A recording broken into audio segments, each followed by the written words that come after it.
සම්පූරිතා පමිත පාරමිතා බලේන විද්වංසියෝ කිල කිලේස සමෝහ ජාලං තේනේව ලන්ද අරහං අරහෝති නාමං වන්දාමි බුද්ධ මමලං හදයේ ටපෙත්වා සමන්තා චක්කවාලේසු අත්‍රා ගච්ඡන්තු දේවතා සද්ධම්මං මුනි රාජස්ස සුනන්තු සග්ග මොක්ඛදං ධම්මස්සවන කාලෝ අයං බදන්තා ධම්මස්සවන කාලෝ අයං බදන්තා ධම්මස්සවන කාලෝ අයං බදන්තා නමෝ තස්ස භගවතෝ අරහතෝ සම්මා සම්බුද්දස්ස නමෝ තස්ස භගවතෝ අරහතෝ සම්මා සම්බුද්දස්ස නමෝ තස්ස භගවතෝ අරහතෝ සම්මා සම්බුද්දස්ස උපාදානීයේසු භික්ඛවේ ධම්මේසු අස්සාදානුපස්සිනෝ විහෙරතෝ තණ්හා පවඩ්ඩති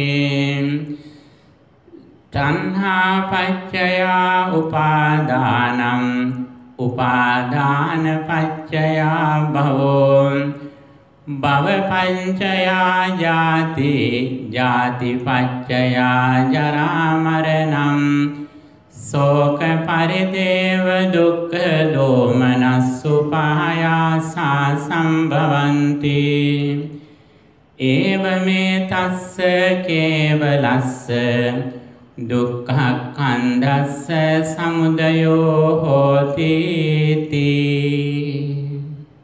ගෞරවනීය මහා සංඝරත්නයන් අවසරයි සදහවත් වාසනාවන්ත පින්වතුනි, මේ නැත්තම් ක්‍රින්සෝ ධර්ම විජය පන්සලෙහි මාසිකව සිදු කෙරෙන සීල සමාදාන වැඩසටහනෙහි අදට නියමිත වැඩසටහන් අතර මේ වෙලාවට නියමිත ධර්ම දේශනාවට හුඟක් දෙන්නටයි බලාපොරොත්තු වෙන්නේ. අද අප ධර්ම දේශනාවේ මාතෘකාව වශයෙන් තෝරාගත්තේ උපාදාන සූත්‍රය. සංයුත්ත නිකායෙහි අභිසමය සංයුත්තේ කියන කොටසට ඇතුළත් වන උපාදානීය සූත්‍රය. ඉතින් පින්වතුනි, බුදුරජාණන් වහන්සේගේ ධර්මය අසන්නට ලැබීම අපේ ජීවිතේ සුවිශේෂී භාග්‍යවත් අවස්ථාවක විදිහට සලකන්නට ඕන. අපේ සැබෑලෙසම ධර්මයේ ශ්‍රවණය කරනවා නම් බුදුහාමුදුරු දේශනා කරපු ධර්මයට අනුගතව දේශනාවට අපි හුම්කම් දෙනවා නම් ඒ හැම දහම් පදයකම තියෙන්නේ සාරාංශික කල්පලක්ෂයක් කරපු මහත් වූ කැපවීමක ගවේෂණයක ප්‍රතිඵල. ඒ අනාවරණය කරගත්තු ධර්මයේ ස්වාමින් වහන්සේලා වසර 2500කට අධික කාලයක් මහත් වූ කැපවීමෙන් ආරක්ෂා කරගෙන ආවා. ඉතින් අන්නෙවෙනි මහත් වූ පරිශ්‍රමයක ප්‍රතිඵලයක අගනා ප්‍රතිඵල අපි නෙලා ගන්න අවස්ථාවක් තමයි ධර්ම ශ්‍රවණය කරනවා කියලා කියන්නේ. අන්නේ ධර්ම ශ්‍රවණය කිරීම අප කන් වලින් අසන දසවනි නසන උතුම්ම දේ හැටියට සලකනවා ධර්මය. ඒකට කියනවා සවනානුත්තරය කියලා. අහන දේවල් වලින් උතුම්ම දේ තමයි ධර්මය කියලා කියන්නේ. ධර්ම ශ්‍රවණය කරන අවස්ථාව විමුක්තායතනය කියලා කියන්නේ. සිත කෙලෙසුන්ගෙන් මිදෙන අවස්ථාවක් විදිහටයි කියන්නේ. අපි හරියට ධර්ම ශ්‍රවණය කරනවා නම් එක දිගටම සිහියෙන් නුවණින් අවධානයෙන් බණහනවා නම් ඒ හැම මොහොතක්ම අපේ හිත කෙලෙසුන්ගෙන් මිදෙන අවස්ථාවක්. රාග ද්වේෂ මොහයන්ගෙන් හිත මිදෙන අවස්ථාවක් විදිහටයි සැලකන්නේ. ධර්මයේ විමුක්තායතන පහක් දක්වනවා. හිත රාග ආදී කෙලෙසුන්ගෙන් මිදෙන අවස්ථා පහක් ගැන විස්තර වෙනවා. ධර්ම ශ්‍රවණය කිරීම විමුක්තායතනය. ධර්ම දේශනා කිරීමත් විමුක්තායතනය. ධර්ම සත්‍යඥානයත් විමුක්තායතනය. ධර්මයේ මෙනෙහි කිරීම සාකච්ඡා කිරීමත් විමුක්තායතනය. සමථ දර්ශනා භාවනාවන් යෙදීමත් විමුක්තායතනයක් විදිහට සලකනවා. ඉතින් බණ අහන වෙලාව කෙලෙසුන්ගෙන් හිත මිදෙන අවස්ථාවක්.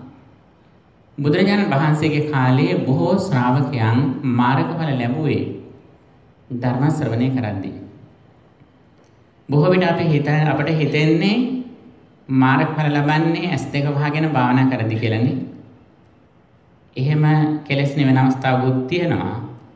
හැබැයි මේ ශාසනයෙහි වැඩි දෙනෙක් සෝවාන් ආදී මාර්ගඵල ළමලා තියෙන්නේ S2 වහගෙන ඉන්න වෙලාවෙදී නෙවෙයි S2 අරගෙන ධර්ම ශ්‍රවණය කරන, ධර්මයේ මෙනෙහි කරන, ධර්මයේ දේශනා කරන, ධර්මයේ සත්‍යයනා කරන අවස්ථාවලදී. ඒක සුවිශේෂී කාරණයක්. හැබැයි මේ අවස්ථාව නිකන් අවස්ථාවක් නෙවෙයි. අපේ හිත උපරිම ලෙස සිහියෙන් නුවණින් පවත්වා ගන්න අවස්ථාවක් වෙන්නට ඕන. ඒ සඳහා අපට ඊටාම තියුණු නුවණක් තියෙන්නට ඕන. දැන් මේ පිනතුරු හුඟක් ඉගෙන කියාගත්තු අය, නොයෙකුදේ ශිල්ප ශාස්ත්‍ර අධ්‍යයනය කරපු අය, අධ්‍යාපන ශාස්ත්‍රයේ හුඟක් ඉහළට ගිහපු අය, සමත් වෙන ඊටාම අමාරු විභාගවල සමත් වෙලා ඇති ජීවිතේ. ඒ සියල්ලට වඩා පිනතුනේ අපි දක්ෂ වෙන්නට ඕන ධර්මයේ ළඟදී. ධර්මයේ ළඟදී දක්ෂ වීම තමයි සැබෑ දක්ෂතාවය. නියම এডুকেෂන් එක, ස්කිල්ෆුල්නස් එක, ප්‍රොෆිෂියන්සි එක විදිහට දක්වන්නේ. ඒක නිකන් සරල දෙයක් නෙවෙයි. ධර්මයේ සඳහන් කරන්නේ පටිසෝතගාමින් නිපුණං දුද්දසං අනුන් කියලා. මේ ධර්මයේ උඩුගම් බලන දෙයක්. ඊටාම සියුම්, ඊටාම තීක්ෂණ නුවණකට, බුද්ධියකට ගෝචර වෙන දෙයක් මේක. උඩුගම් බලයනවා කියලා කියන්නේ මුළු ලෝකයක්ම ගමන් කරන්නේ අනුසෝතගාමීව ගඟක් පල්ලෙහාට ගලා යනවා වගේ එකම සම්ප්‍රදායික දෙයක් තමයි ලෝකේ හැම දෙනෙක්ම කියන්නේ. වෙනත් විදිහකින් කියනවා නම් අපේ හැට රූපයක් පේනවා. ඒ රූපය වෙනස් වෙනවා. ඒ රූපය කැඩෙනවා, බිඳෙනවා. ඒ රූපයෙන් අපට සැප දුක් එනවා. ඒ රූපයට අපි උපේක්ෂා සාගත හිටියොත් අපට දුකෙන් නිදහස් වෙන්න පුළුවන්. මේක තමයි සාමාන්‍ය ලෝකයේ කෙනෙක් ප්‍රකාශ කරන දේ. ඕනෑම විද්‍යාවක්, දර්ශනයක්, සමාජ විද්‍යාවක් කේන්ද්‍රගත වෙලා තියෙන මේකට. අපට ඇහැට රූප පේනවා, ඒ රූප බාහිර තියෙනවා.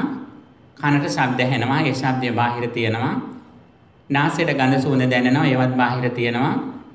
දිවට රස දැනෙනවා, කයට පහස ලැබෙනවා. මෙන්න මේ රූපය බාහිර ලෝකයේ තියෙනවා. ඒ තියෙන රූපය අපි අත්විඳිනවා. අපි ඒක එක්ස්පීරියන්ස් නොකරත් ඒක බාහිර ලෝකයේ විදිහටම තියෙනවා කියලා. ඒ වගේම මේකෙන් තමයි අපිට සැප දුක් එන්නේ කියලා. ඒ වගේම මේ බාහිර තියෙන ලෝකය වෙනස් වෙනවා කියලා. බාහිර රූපේ වෙනස් වෙනවා කියලා. මේක තමයි සාමාන්‍ය ලෝකයේ කෙනෙක් ප්‍රකාශ කරන දේ. මේක තමයි අනුසෝතගාමී කියලා කියන්නේ. බුදුදහමෙත් මේ අංශය ගැන කියනවා. නමුත් ඊට වඩා ඊටාම සියුම් ගැඹුරු පටිසෝතගාමී ධර්මයක් බුදුහාමුදුර දේශනා කරනවා. අන්න ඒක තේරුම් ගන්න අපි දක්ෂ වෙන්නට ඕන. ඒක තේරුම් ගත්තොත් අපි හැම තැනදීම දක්ෂ වෙනවා. කාටවත් අපිව මුලා කරන්න පුළුවන් කමක් නැහැ. ධර්මයේ නාමයෙන් වෙන දේවල් කියලා අපිව රවට්ටන්න කාටවත් පුළුවන් කමක් ලැබෙන්නේ නැහැ වුණා. අන්නේ ධර්ම අපි තාම මනවින් අහන්නට ඕන. අපේ ජීවිතය අපි ලැබපු වටිනාම දේ තමයි කල්යාණ මිත්‍ර ආශ්‍රය කියලා කියන්නේ. අන්නේ කල්යාණ මිත්‍රගෙන් අපට ලැබෙන වටිනාම දේ තමයි සද්ධර්මය කියලා කියන්නේ. යම් කෙනෙක් ආධ්‍යාත්මික ගමන් මඟක ඉන්නවා කියලා දැනගත්තොත් වෙනත් කෙනෙක් අපේ ප්‍රශ්න ටිකක් අහනවා. සාමාන්‍ය කෙනෙක් ඔබ හමුුණාම අහන්නේ ඔබ කොයි රටේ කෙනෙක්ද? කොයි කාලෙද මේ රටට ආවේ? මොනවද ඔබ මේජර් සබ්ජෙක්ට් එකට කළේ? ඔබේ රැකියාව මොකද්ද? ගෙදර තියෙන සිටි එක මොකද්ද? ඔබේ දරුවෝ කොහොමද ඉගෙන ගන්නේ? මොන විශ්වවිද්‍යාලවලද යන්නේ? මේක තමයි සාමාන්‍ය කෙනෙක් ඔබට මුණ ගැහුණාම අහන්නේ. හැබැයි ආධ්‍යාත්මික ගමනමක ඉන්න කෙනෙක් ඔබට මුණ ගැහුණොත් එයා ඔබේ මොනවද අහන්නේ? ආධ්‍යාත්මිකව බොහොම ඉහළ මට්ටමේ ඉන්න කෙනෙක් ඔබට මුණ ගැහුණොත් එයාත් ඔබෙන් අහන ප්‍රශ්න ටිකක් තියෙනවා. මොනවද අහන්නේ? මුලින්ම අහයි ඔබ ආගමක් අදහනවද පිළිපදිනවද ඒක මොකද්ද කියලා අහනවා. ඊට පස්සේ අහනවා ඔබ වැඩිපුරම අහන්නේ කාගේ දේශනාවද කියලා අහනවා. ඔබ වැඩිපුරම කියවන්නේ කොයි පොතපතද කියලා බලනවා. මෙන්න මේකෙන් තමයි ඔබ ඉන්න තැන බලාගන්නේ. ඔබ ආධ්‍යාත්මිකව කොතෙක් දුර ඉහළ ඉන්නවද කියලා බලන්නේ ඔබ ඇසුරු කරන පුද්ගලයන්, ඔබ අහන දේශන, ඔබ කියවන පොතපත. ඊළඟට ඔබෙන් අහන ඔබ ප්‍රැක්ටිස් කරන්නේ මොකද්ද කියලා. ඔබ ඉහළින්ම ප්‍රැක්ටිස් කරන්නේ මොකද්ද කියලා අහනවා. ඒ වගේම ඔබ ලෝකයේ දේශ බලන්නේ, දකින්නේ, ලෝකේ ගැන ඔබේ තියෙන අවබෝධය මොකද්ද කියලා අහනවා. හොඳට ආධ්‍යාත්මික ඉහළ මට්ටමේ තලයක ඉන්න අඛණ්ඩව ආධ්‍යාත්මික ගුණධර්ම වලින් සමග ඉන්න කෙනෙක් ඔබට මුණ ගැහුණොත් ආධ්‍යාත්මිකව ඔබ කොයි මට්ටමේද ඉන්නේ කියන එක තේරුම් ගන්න පුළුවන්. පින්නතුනේ මේ මට්ටමේ ප්‍රශ්න මම ඔබෙන් අහන්නේ නැහැ. නමුත් මේ ධර්ම දේශනාව යොරුනහම ඔබට ඒ හැකියාව ඇති වෙන්නට ඕන. ඉහළම හැකියාව ඇති වෙන්නට ඕන. ඒක ඔබේ ජීවිතයේ බලන අවස්ථාවක් තියෙනවා. යම්කිසි ડોක්ටර් කෙනෙක් ඔබට කිව්වොත් ඔබට තව ජීවත් වෙන්න තියෙන පැය 24යි. දැන් අද 4යි කිව්වොත් වෙලාව හෙට 4 වෙනකොට ඔබ මිය යනවා. ඔබට තව ජීවත් වෙන්න තියෙන පැය 24යි. මෙන්න මේ පැය 24 දී ඔබ මොකද කරන්නේ? මේ පැය 24 දී ඔබ මොනව කරන්නේද කියලා ඔබ මට උත්තර දෙන්න එපා. ඔබ ඔබෙන් අහලා බලන්න ඒ පැය 24 දී ඔබ මොකද කරන්නේ කියලා. මෙන්න මෙතනින් තමයි තේරුම් ගන්නේ ඔබ මෙතෙක් ලැබපු ධර්මඥානයේ මට්ටම.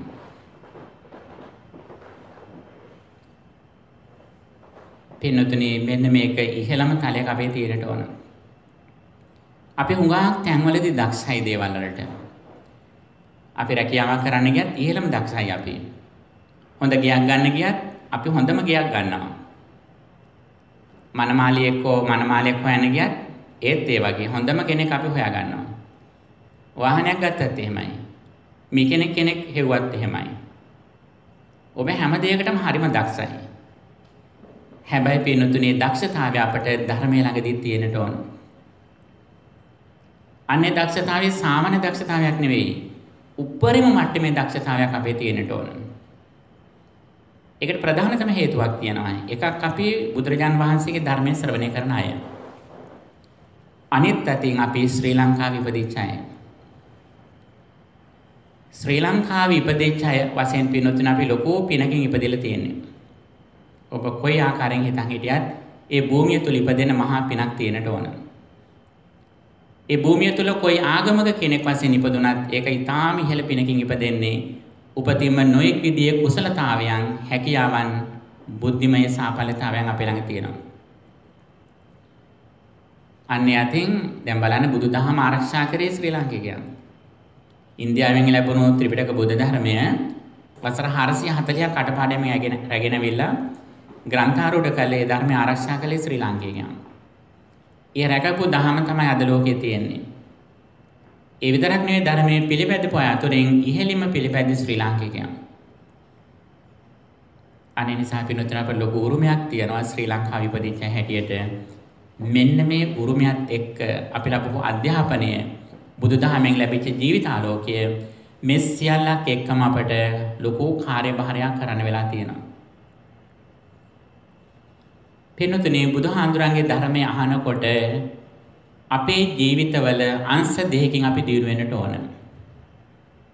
එකක් තමයි අපි මරණයෙන් පස්සේ දුගතිගාමී වෙන්නේ නැහැ කියන විශ්වාසනීයත්වයක් අපිට තියෙන්නට ඕන. අපි කොයි මොහොතේ මිය ගියත් මරණයෙන් පස්සේ කිසිදාක මිනිස් ලෝකයට පහළ තැනක ඉපදෙන්නේ නැහැ කියන විශ්වාසනීයත්වයක් රැකවරණයක් පිළිසරණක් අපිට තියෙන්නට ඕන. මෙන්න මේක තමයි අපේ ජීවිතේ ලබන පළවෙනි ප්‍රතිඵලය ධර්ම ශ්‍රවණය කිරීම. ඔබ කල්පනා කරලා බලන්න ඔබට මේ හැකියාව තියෙනවද කියලා. ඔබ දැන් මේ වගේ අවස්ථාවක මිය ගියොත් ඔබ සුගතිගාමී වෙන්න පුළුවන්. හැබැයි කාලයක් ලෙඩවල එක්තැන් වල ඉඳලා මිය ගියොත් මේ තත්ත්වයට අපිපත් වේවිද? ඇතැමට ලොකු අනතුරකින් මිය ගියොත්, ඇතැමට සතුරෙක්ගේ ප්‍රහාරයකින් අපි මිය ගියොත්, ඇතැමට මරණාසන්න මොහොතේ අපි හුඟා සාපිපාසාවෙන් ඉඳලා කැම බීම නොමැතිව ඉඳලා මිය ගියොත් අපි සුගතිගාමී වෙන්න පුළුවන්ද කියලා බලන්න. පින්නතුනි, මරණයෙන් පස්සේ දුගතිගාමී වෙන්න ප්‍රධානතම හේතු දෙකක් තියෙනවා. එකක් තමයි දැඩි ලෝභය, අනිත් දේ තමයි දැඩි ද්වේෂය, අමනාපය. ලෝභය සහ ද්වේෂය කියන අකුසල මූල දෙක තමයි ප්‍රධාන වශයෙන් දුගතිගාමී වෙන හේතුව.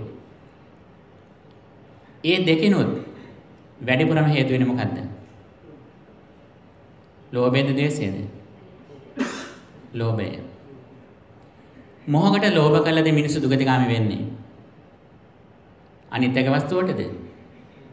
නෑ පින්නතුනේ, අපිම හරි හම්බ කරපු අපේම ධනයට, දේපලට, දරුවන්ට, ගේ දොරවලට ආසාවෙන් මිය ගිහිල්ලා තමයි බොහෝ දෙනෙක් දුගතිගාමී වෙන්නේ. අන්තිම මොහොතේ මේ සම්පත් ටික අතහැර ගන්න බෑ පින්නතුනේ. බලන්න අපේ ඥාතීන් අපි වටේ ඉඳිද්දී එක පාරටම අපේ ජීවිතය උදුරා ගන්නවා වගේ වැඩක් තමයි මරණය කියලා කියන්නේ. අපි ඊටාම ආදරය කරන ඥාති ටික ඔක්කොම අපේ වටේ ඉන්නවා. ඒ ඉඳිද්දී මරණය විසින් අපේ ජීවිතයේ කිසිදු සමාවක් නැතුව අපේ උදුරා ගන්නවා. අනේ උදුරා ගන්නකොට අනේ මගේ දරුවෝ ටික, ඥාතින් ටික, මේ අවුරුදු ගාණක් මෝගේජ් එක ගෙවලම උපයාගත්තු ගෙදර ඉඩම කියලා හිතනකොට පින්නතුනේ ඒක දරා ගන්නක ලේසි නෑ. ඒක ඊටාම අමාරු දෙයක් දරා ගන්න. ඇතැම්ට ඔබ හිතනවා මම අත්හරින්න සූදානම් කියලා ඔබ හිතාගෙන නැති. නමුත් පින්නතුනේ අවස්ථාව ආපුවට පස්සේ ඒක ලේසි දෙයක් නෙවෙයි, සරල දෙයක් නෙවෙයි. අනේ නිසා ඒ කාරණේ නැවත නැවතත් මෙනෙහි කළ තියන්නේ, විසුවලයිස් කළ තියන්නේ ඒක. මේක තමයි බුදුරජාණන් වහන්සේ දේශනා කළේ සබ්බේ පීහි මනා භවෝ නානා භවෝ විනා භවෝ අබින්හං පච්චයෝගිතම්මං. අපි ප්‍රියමනාප, අපි කැමති දේවල් වලින් වෙන් වෙලා යන්නට සිද්ධ වෙන බව නිතරම මෙනෙහි කරන්න කියලා දේශනා කළා. දවසට එක විනාඩියක් හරි මතක් කරගන්න, මගේ ගෙදර, මගේ දරුවෝ, ඥාතීන් විතරක් නෙවෙයි මගේ ශරීරය මං තව සුළු මොහොතකින් අත්හරිනවා කියලා හිතන්න. හිතලා මම මේ ශරීරයෙන් අයින් වෙනවා කියලා හිතන්න. පිනුතුනි, මේක තමන්ගේ ජීවිතේ ලොකු පුහුණුවක් වෙනවා. තමන්ගේ ධනය පිනුතුනි අනිත්‍යයට දන් දීම නෙවෙයි. අඩුම වශයෙන් තමන් දැන් සන්තකව තියෙන දේවල් ටික තමන්ගේ දරුවන්ට අත්හැරලා යන්න සූදානම්ද කියලා තමන් කලින් හිතලා තියන්න. මෙන්න මේක ඊටාම වැදගත් පින්නතුනි. මේකට කලින් සූදානම් වීම. අනිත් දේ තමයි අනිත්‍යය පිළිබඳව ඇතිවන අමනාපය, ද්වේෂය. අවසාන මොහොතේ ඔබ අකමැතිම කෙනෙක්, ඔබට ලොකුම හානියක් කරපු කෙනෙක් ජීවිතේ. නැත්නම් ඔබ ඊටාම ආදරය කරන කෙනෙකුට බරපතල හානියක් කරපු කෙනෙක්. ඔබේ අවසාන මොහොතේ ඔබ අසනීප කියලා දැනගෙන ඔබ බලන්න එනවා. ඔබ මුණ ගැහෙන්න එනවා. ඒ එන්නේ ඔබ ගැන කරුණාවෙන්මයි එන්නේ. ඔබ ගැන ආදරෙන් එන්නේ. හැබැයි ඔබ අකමැති කෙනෙක් එන්නේ. ඔබ ඇතැම්ට ජීවිතේ කියලා ඇති මගේ මරණයටවත් මෙයා එන්න එපා කියලා. එහෙම කියපු කෙනෙක් මරණාසන්න මොහොතේ ඔබ ළඟට ආවා. ආපු වෙලාවේදී ඔබේ මානසිකත්වය කොහොමද? ඔබේ හිතේ ද්වේෂයක් හට ගන්නවා නම් පිනුතුනි මේ ගැන නැවත නැවතත් හිතලා තියන කලින් ඒ වෙලාවට හිත හදාගන්න කලෙසි නෑ. අන්නේ නිසා තමයි කලින්ම මෛත්‍රී භාවනා පුහුණු කළ තියන්නට ඕන. හැකිතාක් පිනුතුනි සියලු සත්වෝ සුවපත් වෙත්වා සුවපත් වෙත්වා සුවපත් වෙත්වා කියලා මෙනෙහි කරලා යම් තාක් ඔබේ ජීවිතයේ කිසියම් කෙනෙක් ඔබ අමනාපය කියලා හිතාගෙන ඉන්නවා නම් මැරෙන්න මොහොතකට හරි කලින් ඒ සියලුම අමනාපකම් අත්හැරගන්න. ඒ තමන්ගේ කමනාප වෙන්න පුළුවන්. ඒකට කමන්නේ අපිට වෙන නිවැරදි කරන්න බෑ. තමන් එයට සමාව දීලා එය තමන්ගේ අමනාප නාම ලේඛනයෙන් අයින් කරගන්න. අමනාප ලිස්ට් එකෙන් අයින් කරගන්න. මේකත් පින්නතුන අතිශය වැදගත් දෙයක්. ඒ වගේම ඔබේ ජීවිතයේ අවසාන මොහොත මෙන්න මේ වගේ වෙන්න ඕන කියලා ඔබ හිතලා හිටිය තැම්මිට. ඔබේ මරණය, ඔබේ ශරීරය වෛද්‍ය විද්‍යාලයකට බාර දෙන්න හරි, ශරීරයේ ඕගන්ස් පරිත්‍යාග කරන්න හරි, නැත්නම් අන්තිම මොහොතේ ගෙදර කලබල කරන්න එපා මට නිදහසේ මැරෙන්න දෙන්න කියලා හරි. නැත්නම් අර බට ඔක්සිජන් ඒවම දාන ඒවා මුකුත් කරන්න එපා ස්වාභාවික විදිහට මට ඉන්න දෙන්න.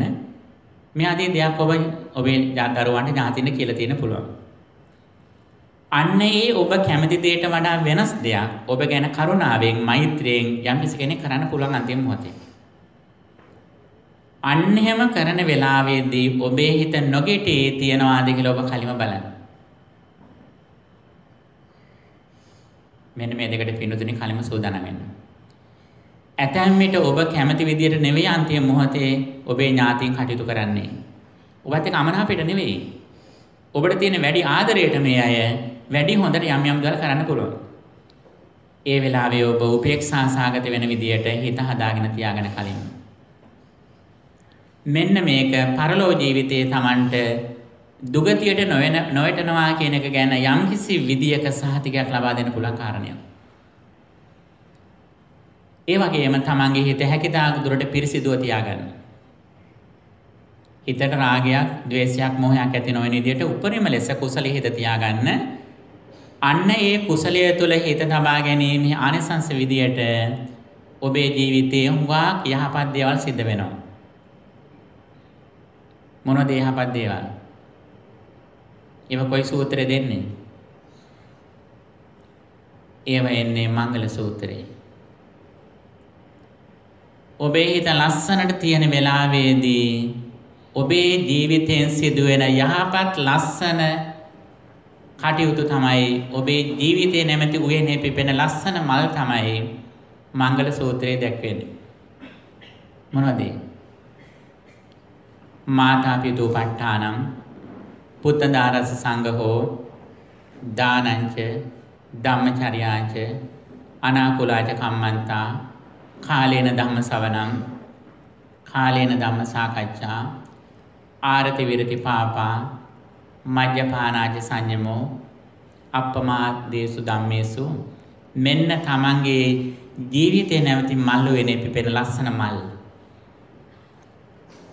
මෙන්න මේ මංගල සූත්‍රේන කරුණු මංගල කරුණු බලන්න ඔබ දවසට කොච්චරනම් ඔබේ ජීවිතය තුල සිද්ධ වෙනවාද කියලා.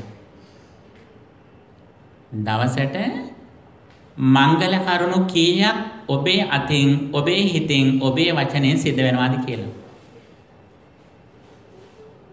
අම්මට තාත්තට සලකන එක, දන් දෙන එක, ධර්ම ශ්‍රවණය කරන එක, ධර්ම සාකච්ඡාව, කළගුණ සැලකීම, දරුවන්ට සැලකීම, ආර්ය සත්‍ය දැන ගැනීම, සුදුසු ප්‍රදේශයක වාසය කිරීම, මව්පියන්ට උපස්ථාන කිරීම, මෙන්න මේ වගේ දේවල් බලන්න ඔබේ ජීවිතයේ දවසට කීයක් නම් සිද්ධ වෙනවද කියලා. හිත හොඳට තියන් ඉන්නකොට පින්නොතුනි මේව සිද්ධ කරන්න 아무තු ආයාසයක් දරන්න ඕනේ නැහැ. ඉබේම තමන්ගේ ජීවිතේ මේව සිද්ධ වෙනවා. ප්‍රාණඝාතය කරන අවස්ථාවක් ආව නම් එතනින් වෙන් වෙනවා.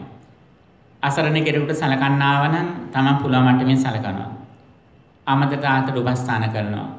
දරුවන්ට නිතිපත ආහාර පාන ආදියෙන් සංග්‍රහ කරනවා. ස්වාමීන් වහන්සේ කෙනෙක් දැක්කොත් සතුටෙන් වන්දනාමාන කරනවා. ධර්ම දේශනාවක් අහන්න ලැබුණොත් අහනවා. මෙන්න මේවා තමන්ගේ ජීවිතේ වැඩිපුර සිද්ධ වෙනවා. මෙන්න මේකත් තමන්ගේ සුගතිය තමන්ට තහවුරු වෙනවා කියන එකට තියෙන සාධකයක්. ඊළඟට මේ ඔක්කොම කරුණු අතරින් තමන්ට ජීවිතේහි ධර්මයේ තේරෙන්න ධර්මයේ සාන්දෘෂ්ටික බව පැහැදිලි වෙන්න තමන්ට මතක් වෙන කාරණා තුනක් තියෙනවා.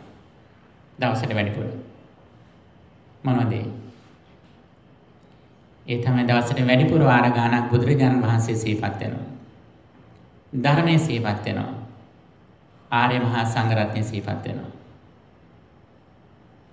පින්නතුනි මේත් එක්ක තමයි ජීවිතේහි ලොකු සතුටක් ඇති වෙනවා.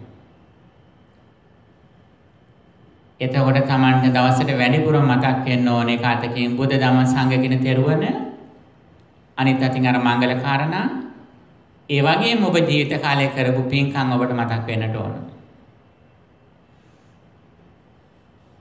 මෙන්න මේත් එක්ක ඔබේ ජීවිතයේ ආධ්‍යාත්මික සතුට එන්නෙම වැඩි වෙන ආකාරය ඔබට පේනවා.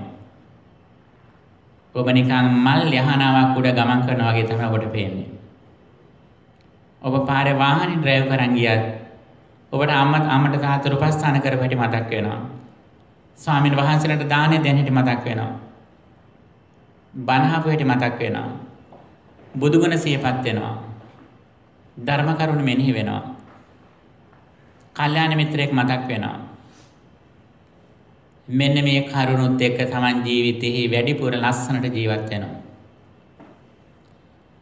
මේකත් එක්ක තමා කියන්නේ ඕනම වෙලාවක තමා සුගතියට යන්නට සූදානම් වෙලා ඉන්නේ. අනේ සූදානමත් එක්ක ජීවිතයේ අවසාන මොහොතේ ඇතිවන බිය සැක දෙක අඩු වෙනවා. මරණයට තියෙන බිය අඩු වෙනවා. ඇයි මේ ශරීරය අත්හරිනකොට මෙයා මීට වඩා ඉහළ තැනකට යන්නට මානසික සූදානම් වෙලා ඉන්නේ. බොහෝ දෙනෙකුට තියෙන මේ සූදානම නැති නිසා අවසාන මොහොතේ උගා සංවේගයට බයටපත් වෙනවා. අනේ නිසා පිටුතුනි මෙන්න මේ අනුව ජීවිතේ සකසා ගත්තොත් ඔබේ ශරීරයේ වයසට යන්න ඔබ මරණයට බය නැහැ. ඕන වෙලාවක මේ පරණ ශරීරය අත්හැරලා ඊළඟ හොඳ සුගතියක සිරුරකට යන්නට මානසික සූදානම් වෙලා ඉන්නේ. මෙන්න මේක පින්නතුනි ධර්මයෙන් අපට ලැබෙන ලොකු රැකවරණයක්. මේ රැකවරණය පින්නතුනි අපි අනිවාර්යයෙන්ම ලබාගෙන තියෙන්නට ඕන. දැන් මේ කියපු කරුණ ඔබට හොඳට මතක තියෙන්නට ඕන දැන්. ආයෙ ඔක්කොම ටික සමරයිස් කරෝතින් බලන්න. දැඩි ආසාවෙන් තියෙන දේවල් අත්හරින්න සූදානම්ද කියලා බලන්න. ඒ දොරිඩ කඩන් ඕනම වෙලාවක අත්හරින මානසිකත්වයක ඉන්නේ කියලා බලන්න. ඊළඟ තමගේ අවසාන මොහොතේ ඔබ අමනාපම කෙනෙක් ආවොතින් කොහොමද යාට ෆේස් කරන්න කියලා බලන්න. යාට බැනලා එලව ගන්නවද? යා සුවපත් වේවා කියලා කියන්න පුළුවන් මානසිකත්වයේ ඉන්නේ කියලා බලන්න. එහෙම නැත්නම් ඉක්මනින් මේ අමනාපයගේ අමනාපකම් අඩු කරගන්න. සමාව දෙන්න යාට. ඊළඟට මංගල කරුණෝ දවසට කොච්චර සමගිය අතින් සිද්ධ වෙනවද? මංගල සූත්‍රයේ තියෙන කරුණේ අමතක වෙනවා නම් ලිස්ට් එක ලියාගෙන කොලයක හප් සීට් එකක ලියලා තමට නිතරම පේන තැනකින් ඒ ටික ලියාගන්න. එළලා තියාගන්න. ඊළඟට බුද්ධ ධම්ම සංඝ කියන තෙරුවන තමන්ට වැඩිපුර මතක් වෙන්නට ඕන. මේ ධර්මයේ පුහුණු කිරීමත් එක්කම ධර්මයේ සතුට ලැබෙන්න තමන්ට වැඩිපුරම මතක් වෙන්නේ බුදුහාඳුරගේ බුදු ගුණ. ධර්මයේ ගුණ සංඝරත්නයේ ගුණ තමයි මතක් වෙන්නේ. ඒත් එක තමන්ගේ ජීවිතයේ අභ්‍යන්තර වශයෙන් ලොකු වෙනසක් වෙනවා. අභ්‍යන්තර සතුට වැඩි වෙනවා. ඒ විතරක් නෙවෙයි බාහිර සුළු දේවල් වලින් සතුට ලබන දේවල් ටිකෙන් ටික අඩු වෙනවා. ඔබට ඔබේ අභ්‍යන්තර ජීවිතයේ සතුට ලැබෙන ක්‍රමයක් ඔබ සකස් කරගෙන තියෙනවා. අන්නේ සතුට නැති අය තමයි මේ රටේදී ඔබ දැකලා තියෙන්නේ සතියන්තේ වන විට එකතු වෙලා සින්දු කියලා එළි වෙනකන් ඇතැම්ට නිදි මරලා ඒ අර අභ්‍යන්තර සතුට අඩුවයි ඒ සතුට ලබන කරන දේවල්. ඇතැම්ට නිවාඩුවක් ලැබිච්ච ගමම දුර ප්‍රදේශයකට යනවා. වාහනේ පිටුපස්සේ බෝට්ටුවකුත් එල්ලගෙන නේද? ගා කෑත යනවා ඒ කටිය සතුට ලබන්න. ඈත ප්‍රදේශයක ගිහිල්ලා ලේක් එකකට අර බෝට්ටුවක් දාලා ඒකේ පැදලා ටිකක් මාළු ටිකක් අල්ලලා ඒකෙන් සතුට වෙලා එනවා. දුර ගමන් ගියට කමන්නේ නැහැ පින්නතුනි. නමුත් මතක තියාගන්න යුතුයකම් කරන්න අලුත් ප්‍රදේශ බලන ඇතට ගියට කමන්නේ නැහැ. නමුත් ඔබේ සතුට තියෙන ඔබේ ළඟම කියන කමත කරන්න එපා. ඔබේ සතුට තියෙන ඔබේම නිවසේ ඔබේම දරුවන් එක්ක ඔබම වියදම් කළගත්තු නිවසේහි ඩම්පින්කම් කරන අවස්ථා, භාවනා කරන අවස්ථා, සිල් ගන්න අවස්ථා, ඥාතීන්ට දන් දෙන අවස්ථා, ඔබේ නිවසේම සමථ විදර්ශනා භාවනා වඩන අවස්ථා, ඔබේ නිවසේම සක්මන් මළුවක් හදාගෙන සක්මන් භාවනා කරන අවස්ථා. මේක තමයි පින්නතුන් ජීවිතයේ සතුට ලබන ක්‍රමය. අනිත් බොහෝ දෙනෙක් ඈත ප්‍රදේශවල ගිහිලා සතුට ලබන්න කියලා ගිහිල්ලා අන්තිමට ඒ වෙහෙස නිවා ගන්න තව දවස් ගාණක් නිදා ගන්න වෙනවා ගෙදරට වෙලා. නමුත් අපි පින්නතුනේ අපි ඉන්න තැන මිදගෙන කිසියම් වේදමක් නොකර සතුට ලබන ක්‍රමයක් අපි ධර්මය තුලින් ලබලා තියෙනවා. මේ සුගතිගාමී වෙන ක්‍රමය. මෙන්න මේකට අමතරව තවත් සුවිශේෂ දෙයක් ලෝකේ පහළ වෙන සම්මා සම්බුදුරජාණන් වහන්සේ කෙනෙක් දේශනා කළා. මෙන්න මෙතෙන්ට තමයි අපේ ඊටාම තියුණු නුවණ තියෙනට ඕන. මේකට ලොකු අධ්‍යාපනයක් ඕනේ නැහැ. ඉහළ උපාධියම අවශ්‍ය නැහැ. ඊටාම අවධානයෙන් මේ කියන කරුණ වෙනත් දහම් වලට වඩා වෙනස් දෙයක්, ඒක සුවිශේෂී දෙයක් කියන හැඟීමෙන් ඊටාම අවධානයෙන් අහන්නට සිද්ධ වෙනවා. අනේකට අදාළ සූත්‍රයක් තමයි අද අපි තෝරගත්තේ සංයුත්ත නිකායෙහි අභිසමය සංයුත්තේන පාදාන සූත්‍රය. අභිසමය සංයුත්තේ කියලා කියන්නේ පටිච්චසමුප්පාදය පිළිබඳ විග්‍රහ කරන කොටස් ඇතුළත් සූත්‍ර සමුදායය. මේකෙදී බුදුරජාණන් වහන්සේ දේශනා කරනවා ඊටාම වැදගත් කාරණයක්. උපාදානීයේසු භික්ඛවේ ධම්මේසු අස්සාදානුපස්සිනෝ විහෙරතෝ තණ්හා පවඩ්ඩති. යම්කිසි කෙනෙක් උපාදානීය ධර්මයන් කෙරෙහි ආස්වාදයෙන් යුක්තව වාසය කරනවා නම් ඔහුගේ තණ්හාව තෘෂ්ණාව වැඩෙනවා. තණ්හා පත්‍ය උපාදානං, ඒ තෘෂ්ණාව නිසා උපාදාන ඇති වෙනවා. උපාදාන පත්‍ය භවෝ, උපාදාන නිසා භවය ඇති වෙනවා. භවය නිසා ජාති, ජාති නිසා ජරා මරණ හට ගන්නවා කියලා. උපාදානීසු ධම්මේසු, උපාදාන වලට හිත වූ ධර්මයන් කෙරෙහි යම් කිසි කෙනෙක් ආස්වාද වශයෙන් බලනවා නම් අන්න ඒ කෙනාගේ තෘෂ්ණාව වැඩෙනවා. තෘෂ්ණාව වැඩි වෙනවා නම් උපාදාන හට ගන්නවා. උපාදාන හටගත්තා නම් භවය හට ගන්නවා. භවය හටගත්තා නම් ජාතිය හට ගන්නවා. ජාතිය හටගත්තා නම් ඉපදුනා නම් ජරා මරණ වලට මුහුණ දෙන්න සිද්ධ වෙනවා. මේක තමයි ඊටාම සරල අදහස. මේම දේශනා කළ බුදුරජාණන් වහන්සේ ඊටාම ලස්සන උපමාවක් දේශනා කරනවා. මොකක්ද ඒ උපමාව? සේයතාවේ භික්ඛවේ දසන්නං වා කට්ටවාහානම් විසායවා කට්ටවාහානම් ආදි වශයෙන් කියනවා. මහණෙනි, යම් කිසි ස්ථානයක තියෙනවා දර ගොඩක්.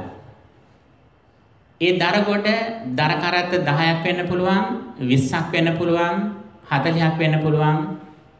මෙන්න මේ මහා දර කරත්ත ගොඩකින් දර ගෙනල්ලා ගිනි ගහපු ගිනි ගොඩක් තියෙනවා. ලොකු ගිනි ගොඩක්, දර ගොඩක්.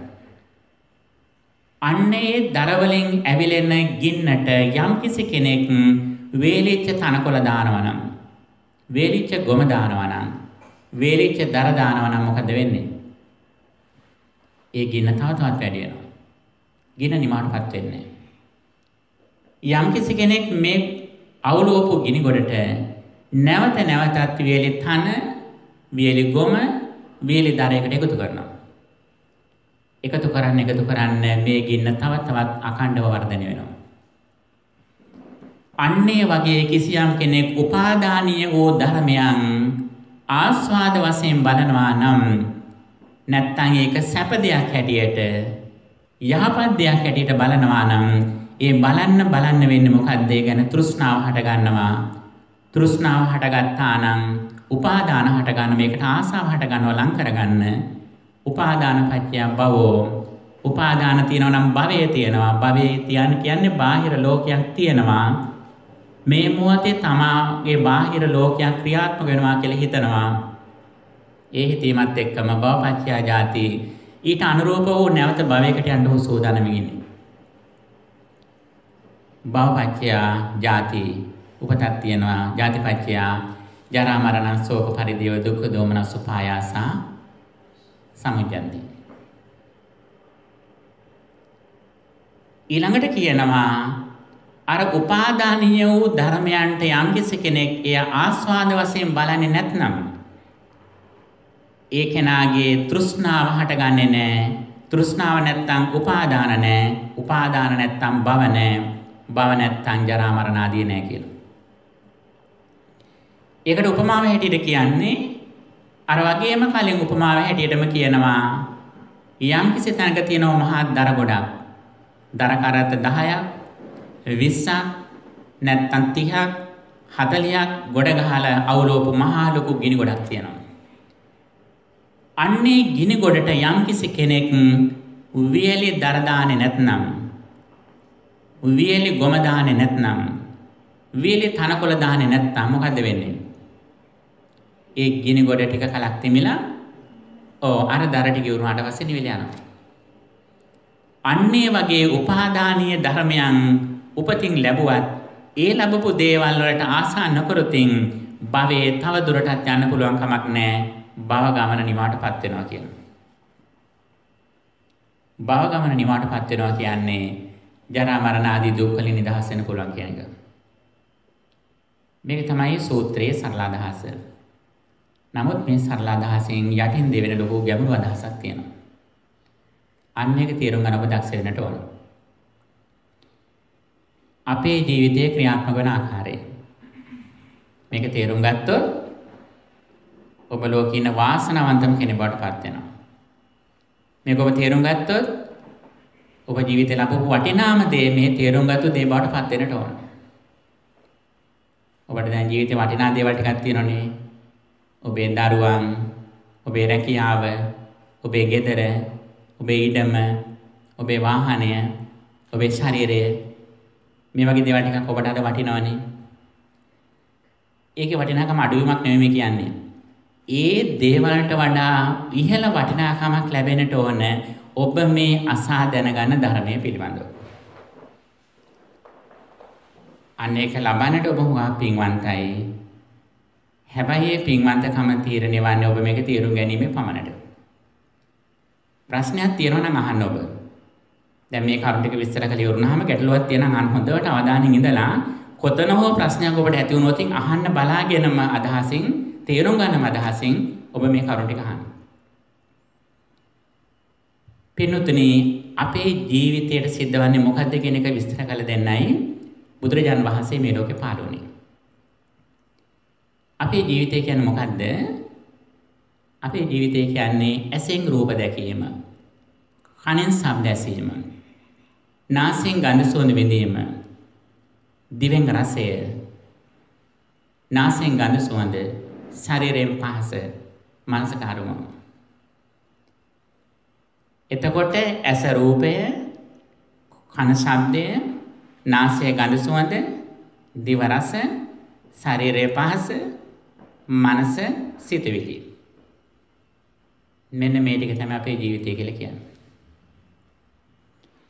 එතකොට මෙන්න මේ ජීවිතයේ ක්‍රියාත්මක වන ආකාරය අපි තේරුම් ගන්නට ඕන. අපි ඇසට රූපයක් දකිනකොට මොකද්ද වෙන්නේ? අපේ ඇස් කන ආසාදී ඉන්ද්‍රිය වලින් එක අවස්ථාවක එක ඉන්ද්‍රියක් විතරයි ක්‍රියාත්මක වෙන්නේ. නමුත් මේ ඇස් කන ආසාදී ඉන්ද්‍රිය වල ක්‍රියාකාරීත්වයේ වේගය වැඩි නිසා අපට පේන්නේ ආයතන 6ම එකට ක්‍රියාත්මක වෙනවා කියලා. හරියට බල්බ් එකක් තියෙනවා. බල්බ් එක පත් වෙනවා නිවෙනවා පත් වෙනවා නිවෙනවා. නමුත් වේගයෙන් මේක සිද්ධ වෙනකොට අපිට හිතෙන්නේ බල්බ් එක දිගටම පත් වෙලා තියෙනවා කියලා.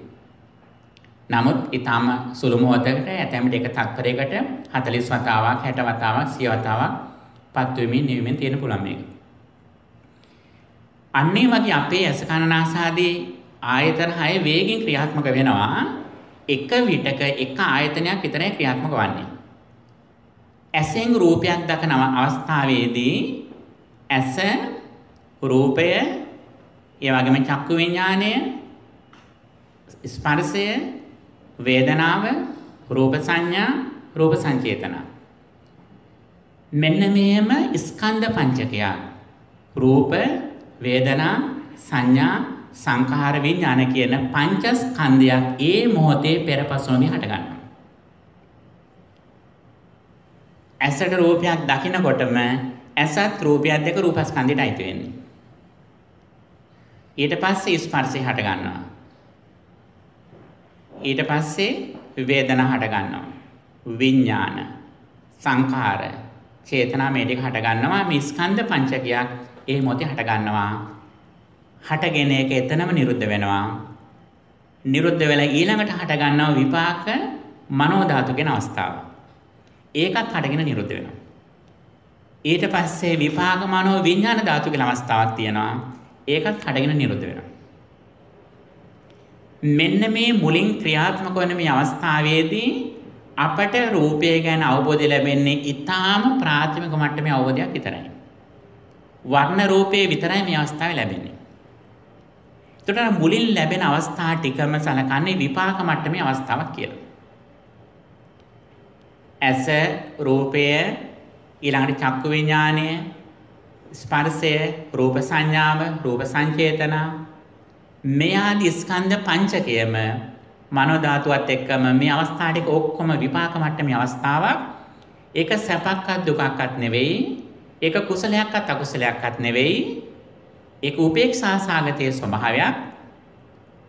ඒ අවස්ථාවේදී අපට රූපය ගැන සම්පූර්ණම තේරුම් ගන්න බෑ. ඊටාම ප්‍රාථමික මට්ටමේ ස්වල්ප අවබෝධයක් විතරක් ලබා දීලා ඒක එතනම නිරුද්ධ වෙනවා. එතකොට අපි ඒක තේරුම් ගන්නේ කොහොමද? තේරුම් ගන්නේ ඒ ඇස, රූපේ, චක්කු විඥාන ආදී මේ විපාක මට්ටමේ ස්කන්ධ පංචකය නිරුද්ධ වුණාට පස්සේ අපි තේරුම් ගන්න. ඒක හටගෙන නිරුද්ධ වුණාට පස්සේ අලුතෙන් නව කර්ම විදියට මේක දිහා බලලා අපි තේරුම් ගන්නකොට තමයි මේ රූපයක් කියලා පේන්නේ. එතකොට අපි යම්කිසි අවස්ථාවක ඇසෙන් රූපයක් දකිනවා කියලා කියන්නේ, කනෙන් ශබ්දයක් අහනවා කියලා කියන්නේ, දිවෙන් රසයක් විඳිනවා, ශරීරයෙන් පහසක් විඳිනවා ආදී වශයෙන් කියන්නේ මොකද්ද? අර මුල් එක්ස්පීරියන්ස් එක හටගෙන නිරුද්ධ වෙලා දැන් මේක තේරුම් ගන්නේ මොකකින්ද? දැන් මේක තේරුම් ගන්නේ මනෝවිඤ්ඤාණයෙන්. මනෝවිඤ්ඤාණයෙන් තේරුම් ගන්නව විතරක් නෙවෙයි, මනෝවිඤ්ඤාණයෙන් තේරුම් ගන්න අවස්ථාවේදී ඒකට පාදක වෙච්ච අර මුල් අවස්ථාවේ ස්කන්ධ පංචකය ඉතුරු නැතුවම නිරුද්ධ වෙලා තියෙනවා. ඊටාම සරල උදාහරණයක් කියනවා නම් අපි ඈත ආකාශේ තාරකාවක් දකිනවා නම් ඒ තාරකාව අපි දකිනකොට ඇතැම් විට එහි ආලෝකය නිකුත් වෙලා ආලෝක වර්ෂ 100 ගණන් ගිහිල්ලා අපට ඒ ආලෝකයේ පේනකොට ඇතැම් විට ඒ ග්‍රහලෝකයේ තියෙන තැනවත් නැහැ, එතන සම්පූර්ණ විනාශ වෙලා තියෙන පුළුවන්. නමුත් අපි ඒක දැන් මේ මොහොතේ තේරුම් ගන්නවා. එතකොට අපි මේ තාරකාව තේරුම් ගන්නකොට අපි දන්නවා නම් මේට අවුරුදු 100 ගානකට කලින් මේ තාරකාව විනාශ වෙලයි තියෙන්නේ. මේ තිමිච්ච තැනවත් නැහැ කියලා අපි දන්නවා නම් අපට ඒ තාරකාව ගැන ආසාවක් හට ගන්නවද? ඒ තාරකාව ගැන අමනාපයක් හට ගන්නවද? නැහැ පින්නතුනි. අපි දන්න වේගේ මේ මොහොතේ එතන නැහැ කියලා. හැබැයි අපට යාළුවෙක් බලන්නත් පුළුවන්. අන්නේ වගේම තමයි ඔබ මේ මොහොතේ රූපයක් දකිනවා නම්, මේ මොහොතේ දකින රූපයක්, මේ මොහොතේ ඔබ ශබ්දයක් අහනවා නම්, ඒ අහන ශබ්දයක් ඒ දකින අහන අවස්ථාව වලට මොකද ස්වභාවය? ඒ ඇසත් රූපයත් කන ශබ්දයක් සම්පූර්ණයෙන්ම නිරුද්ධ වෙලා තියෙනවා. ඒ නිරුද්ධ වෙච්ච අවස්ථාවක් අපි දකින්නේ මොකකින්ද? මේ තේරුම් ගන්නේ මොකකින්ද? තේරුම් ගන්නේ මනෝවිඤ්ඤාණය. මනෝවිඤ්ඤාණයෙන් තේරුම් ගන්නකොට රූපස්කන්ධයේ ඉතුරු නැතුම නිරුද්ධ වෙලා තියෙනවා. එතකොට අර මුල් අවස්ථාවේදී ඇසට රූපයක් පේන අවස්ථාව, කනට ශබ්දයක් අහන අවස්ථාව, නාසයට ගඳ සුවඳක් ස්පර්ශ කරන අවස්ථාව, දිවට රසයක් දැනෙන අවස්ථාව, කයට පහසක් දැනෙන අවස්ථාව මේ අවස්ථාවේදී ස්කන්ධ පංචකයක් තියෙනවා. රූප වේදනා සංඥා සංඛාර විඥාන කියන ස්කන්ධ පංචකයක් විපාක විදියට හටගෙන නිරුද්ධ වෙනවා. නමුත් ඒක තේරුම් ගන්න ස්කන්ධ කීයකින්ද? ඒක තේරුම් ගන්න ස්කන්ධ හතරකින්. අර පහම නිරුද්ධ වුණාට පස්සේ පහෙන් රූපේ විතරක් නිරුද්ධ වෙලා අනිත් හතරෙන් නෙවෙයි. ඒ පහම එකට හටගත්තා. පහම එකටම නිරුද්ධ වුණා. අපි තේරුම් ගන්න එක නිරුද්ධ වෙච්ච තැනක වේදනා සංඥා සංඛාර විඥාන කියන මේ ස්කන්ධ හතර පාදකව තියෙන මනෝ විඥානුන තේරුම් ගන්න.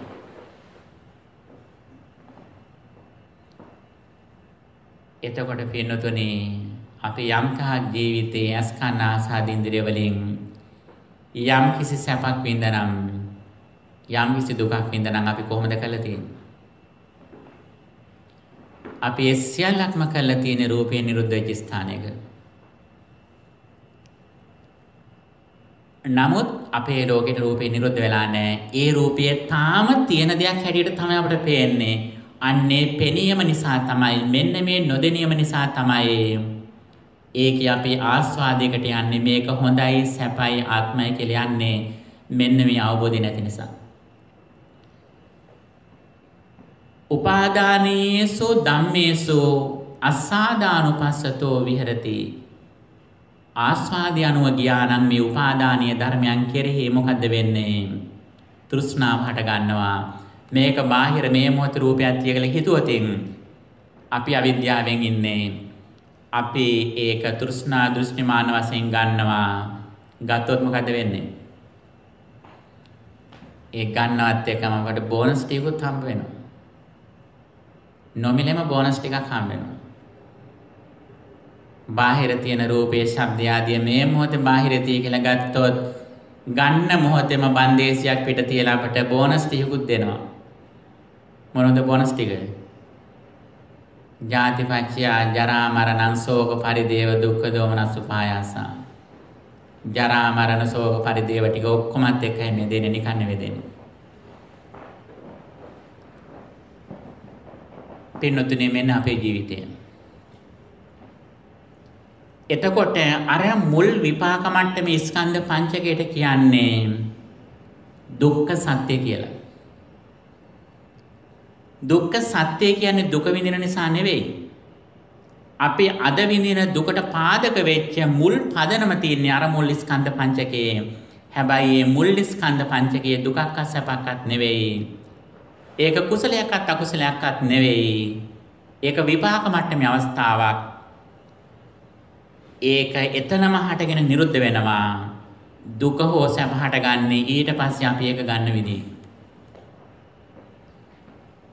එතකොට උපාදානීයසු ධම්මේසු කියලා කියන්නේ අර මුලින් හටගත්තු ස්කන්ධ පංචකයේ උපාදානීයයි. හැබැයි උපාදාන නෙවෙයි. උපාදානීය.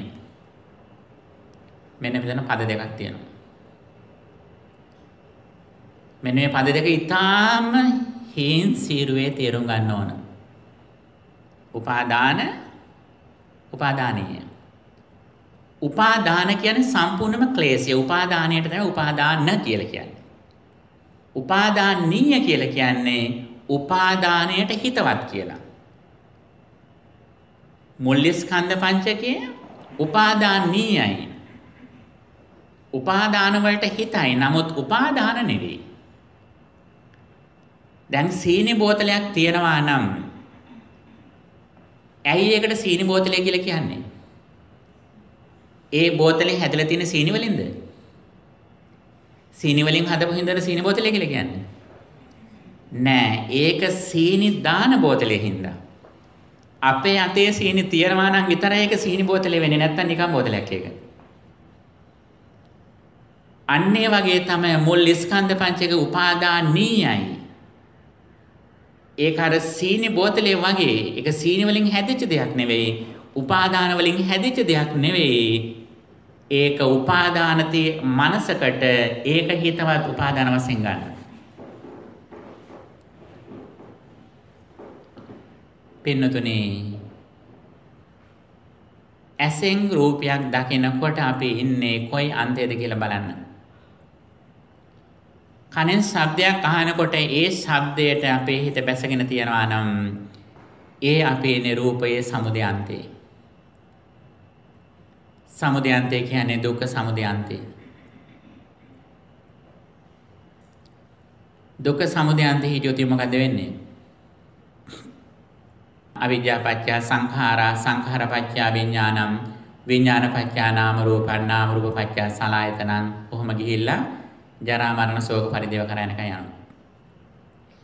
එතකොට මෙන්න මේක තමයි සංසාර චක්‍රය කියලා කියන්නේ. ඒකෙදී අපට අපුඤ්ඤාවි සංඛාර සිද්ධ වෙන්නත් පුළුවන්, පුඤ්ඤාවි සංඛාර කරගන්නත් පුළුවන්, ආනෙන්ජාවි සංඛාර කරගන්නත් පුළුවන්. නමුත් ඒ තුනේම පදනම මොකද්ද? අවිද්‍යා පත්‍ය සංඛාර. එතකොට අපි මෙතෙක් කල පින්කම් කරෙත් මේ දෘෂ්ටි ඉඳගෙනමයි. නමුත් ඒක වරදක් නෙවෙයි. ඒකට අපට සුගතිගාමී වෙන හේතුවක් වෙනවා. අපි දාන දීපු හාමුදුරුවෝ ඉන්නවා පන්සලේ. අපි ගෙනල්ලා දාණය දුන්නා. අපි ගියත් හාමුදුරුවෝ පන්සලේ ඉන්නවා. ඒකෙන් අපිට පින්කම් කරන්න පුළුවන්, සුගතිගාමී වෙන්න පුළුවන්, බුද්ධ පූජා තියන්න පුළුවන්.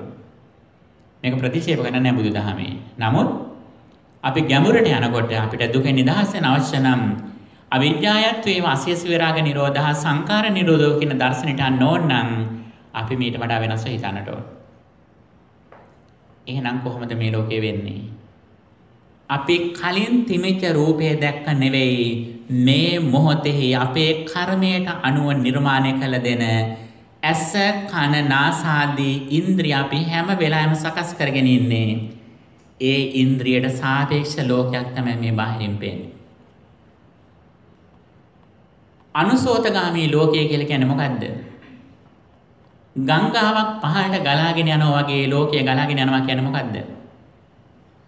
ලෝකේ මිනිස්සු කියන්නේ බාහිර රූපයක් පේනවා. මං ඉන්න කලින් මේ රූපය තිබ්බා. මං ගියත් මේ රූපය මෙතනම තියෙනවා කියලා. ඒ වගේම මට මේ පේන මේ රූපය ඕන කෙනෙකුට මේක පරීක්ෂණ කරලා ඇටම් එකට බෙදලා ඉලෙක්ට්‍රෝන, ප්‍රෝටෝන, නියුට්‍රෝන වලට බෙදලා මේක ඕන කෙනෙකුට රිසර්ච් කරන්න පුළුවන් කියලා දන්න එක. මේක තමයි අනුසෝතගාමී ලෝකය. පටිසෝතගාමී සද්ධර්මය කියලා කියන්නේ මොකද්ද?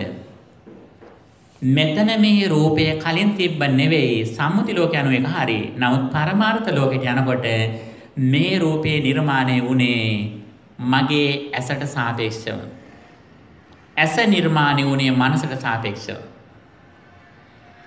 මනසට සාපේක්ෂව අවිද්‍යා, කර්ම, තෘෂ්ණා, නිබ්බති ලක්ෂණ නොදිනීම ආදී මේ අභ්‍යන්තර හේතු ටිකට සාපේක්ෂව ඇස නිර්මාණය කළ දුන්නා. ඇසට අනුව රූපේ නිර්මාණය වුණේ. රූපය කලින් තිබ්බ දෙයක් නෙවෙයි. මේ මොහොතේ ඇසේ ස්වභාවයට සාපේක්ෂව රූපේ නිර්මාණය වුණේ. ඇස වෙනස් වෙච්ච ගමන් රූපේ වෙනස් වෙන්න පුළුවන්. රූපේ තියෙනවායි කියලා කියන්නේ ඇස තියෙනවා. ඇස තියෙනවා කියන්නේ රූපේ තියෙනවා. ඒ දෙකම තියෙනවා කියන්නේ චක්කු විඥානය තියෙනවා. චක්කු සම්පස්සේ රූප සංඥා, රූප සංචේතනා මේ පහ මේක විතර තියෙනවා. එතකොට ඒ කිසිවක් පෙර අතීතයෙන් මෙතෙන්ට ආවේ නැහැ, වර්තමානයෙන් අනාගතයට යන්නේත් නැහැ. එතකොට මෙන්න මේ ලෝකයේ ඕන වෙලාවක වෙනස් වෙන්න පුළුවන්. අපේ හිත වෙනස් වුණොත් ආයතන වෙනස් වෙනවා. ආයතන වෙනස් වුණොත් බාහිර ලෝකෙම වෙනස් වෙනවා. ඊටාම ස්වල්ප මොහොතකින් මේ සියලක වෙනස් වෙනවා. ඒ නිසා තමයි මරණාසන්න මොහොතේ සමහරයට ප්‍රේතයන් භූතයන් පේන්නේ. මියගේ ඥාතින් පේන්නේ. අනිත් අයට පේන්නේ එයාට පේනවා. ඒ තම තමන්ගේ ලෝකයට අනුව මේ ලෝකේ නිර්මාණය වෙන්නේ මේ. එතකොට පින්නතුනි අර මුලින් හටගන්න ස්කන්ධ පංචකය හටගෙන නිරුද්ධ වෙනවා. නිරුද්ධ වුණාට පස්සේ ඒක දන්නේ නැතුව අපි අවිද්‍යාවෙන් ලෝකේ දිහා බැලුවොත් බාහිර ලෝකේ රූපය තියෙනවා කියලා බලලා ඒකෙන් සංඛාර විඥාන නාම රූප සලආයතන පස්ස වේදනා මේ සියලක්ම හටගෙන ඊට අනුරූප වූ ජරා මරණ ස්පර්ශ කරමින් ඉන්නේ. එතකොට මුල් අත්දැකීමට කියන්නේ දුක්ඛ සත්‍ය. ඊළඟට මේක තෘෂ්ණා දෘෂ්ටි වශයෙන් ගන්න එකට කියන්නේ සමුදය සත්‍ය. ඒ වගේම මේක නිරෝධ වෙච්ච දෙයක් කියලා දකිනව නම් ඒ දැකීම නිරෝධ සත්‍යය.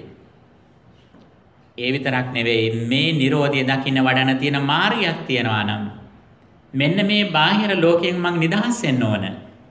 ඒ නිදහස් වීම සඳහා තියෙන ප්‍රතිපදාව තමයි සම්මා දිට්ඨිය පෙරටුවේ යන ආරෂ්ඨික මාර්ගය කියලා දැනගත්තොත් අන්නේ මාර්ගයේ වඩනවා නම් සම්මා දිට්ඨි, සම්මා සංකප්ප, සම්මා වාචා, සම්මා කම්මන්ත ආදී මේ අංග වඩනවා නම් ඒ වඩන අවස්ථාව මාර්ග සත්‍ය අවස්ථාව. එතකොට තමන් ගැන තමන් කණ්ණාඩියක් කැඩපතක් ඉස්සරහා තියලා බලන්න දැන්. ඔබ ඉන්නේ සමුදය සත්‍යයේද නිරෝධ සත්‍යයේද මාර්ග සත්‍යයේද කියලා. ආම වශයෙන් බලන තමන් ඉන්නේ සමුදය සත්‍යයේද මාර්ග සත්‍යයේද කියලා බලන්න. සමුදය සත්‍ය කියන්නේ මොකද්ද? අර සංසාර චක්‍රය අවිද්‍යාව පත්‍ය සංඛාර යන සර්කල් එක මේ රූපය තියෙනවා අනේ මේක කැඩෙනවා බිඳෙනවා මේ අයියා මේ නංගි මේ මල්ලි මේ පුතා මේ ඔයා හරි ලස්සනයි ඔයා නරකයි ඔයා වැරදි වැඩක් කළා ඒව කියලා කියන වෙලාව සමුදය සත්‍යය. හැබැයි අවවාදී දුන්නට කමන්නේ තමන් නුවණකින් කරනවා නම් තමන් ඉන්නේ මාර්ග සත්‍යය.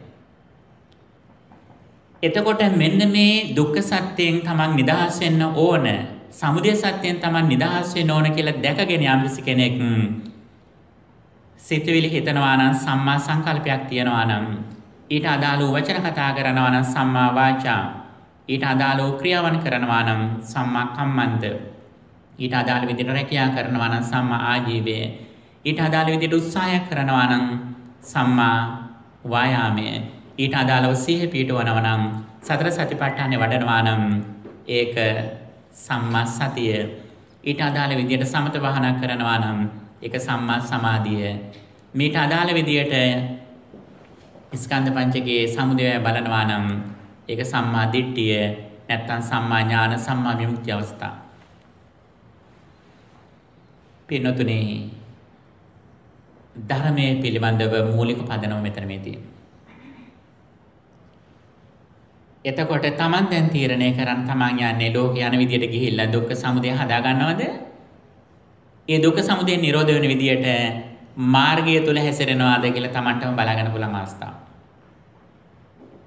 පින්නතුනේ දුක්ඛ සමුදය තුල අපි හිටියොත් බාහිර නිරුද්ධ වෙච්ච ලෝකයේ ඇති දෙයක් විදිහට අපි ගත්තොත් මොකද වෙන්නේ? ඊට අදාළ වූ සියලුම දුක් ටිකත් එක්කයි අපි මේ දේ වැළඳගන්නේ. එහෙනම් පින්නතුනේ බාහිර රූපයක් ශබ්දයක් ඇහෙනකොටම හිත බාහිර ගිහිල්ලා බැසගත්තොත් තමන් ඉක්මනටම දැනගන්න තමන් දැන් ආස්වාදයේ පැත්තේ ඉන්නේ ජරා මරණත් එක්ක ඉන්නේ කියලා එතෙන්ට බය වෙන්න තමයි.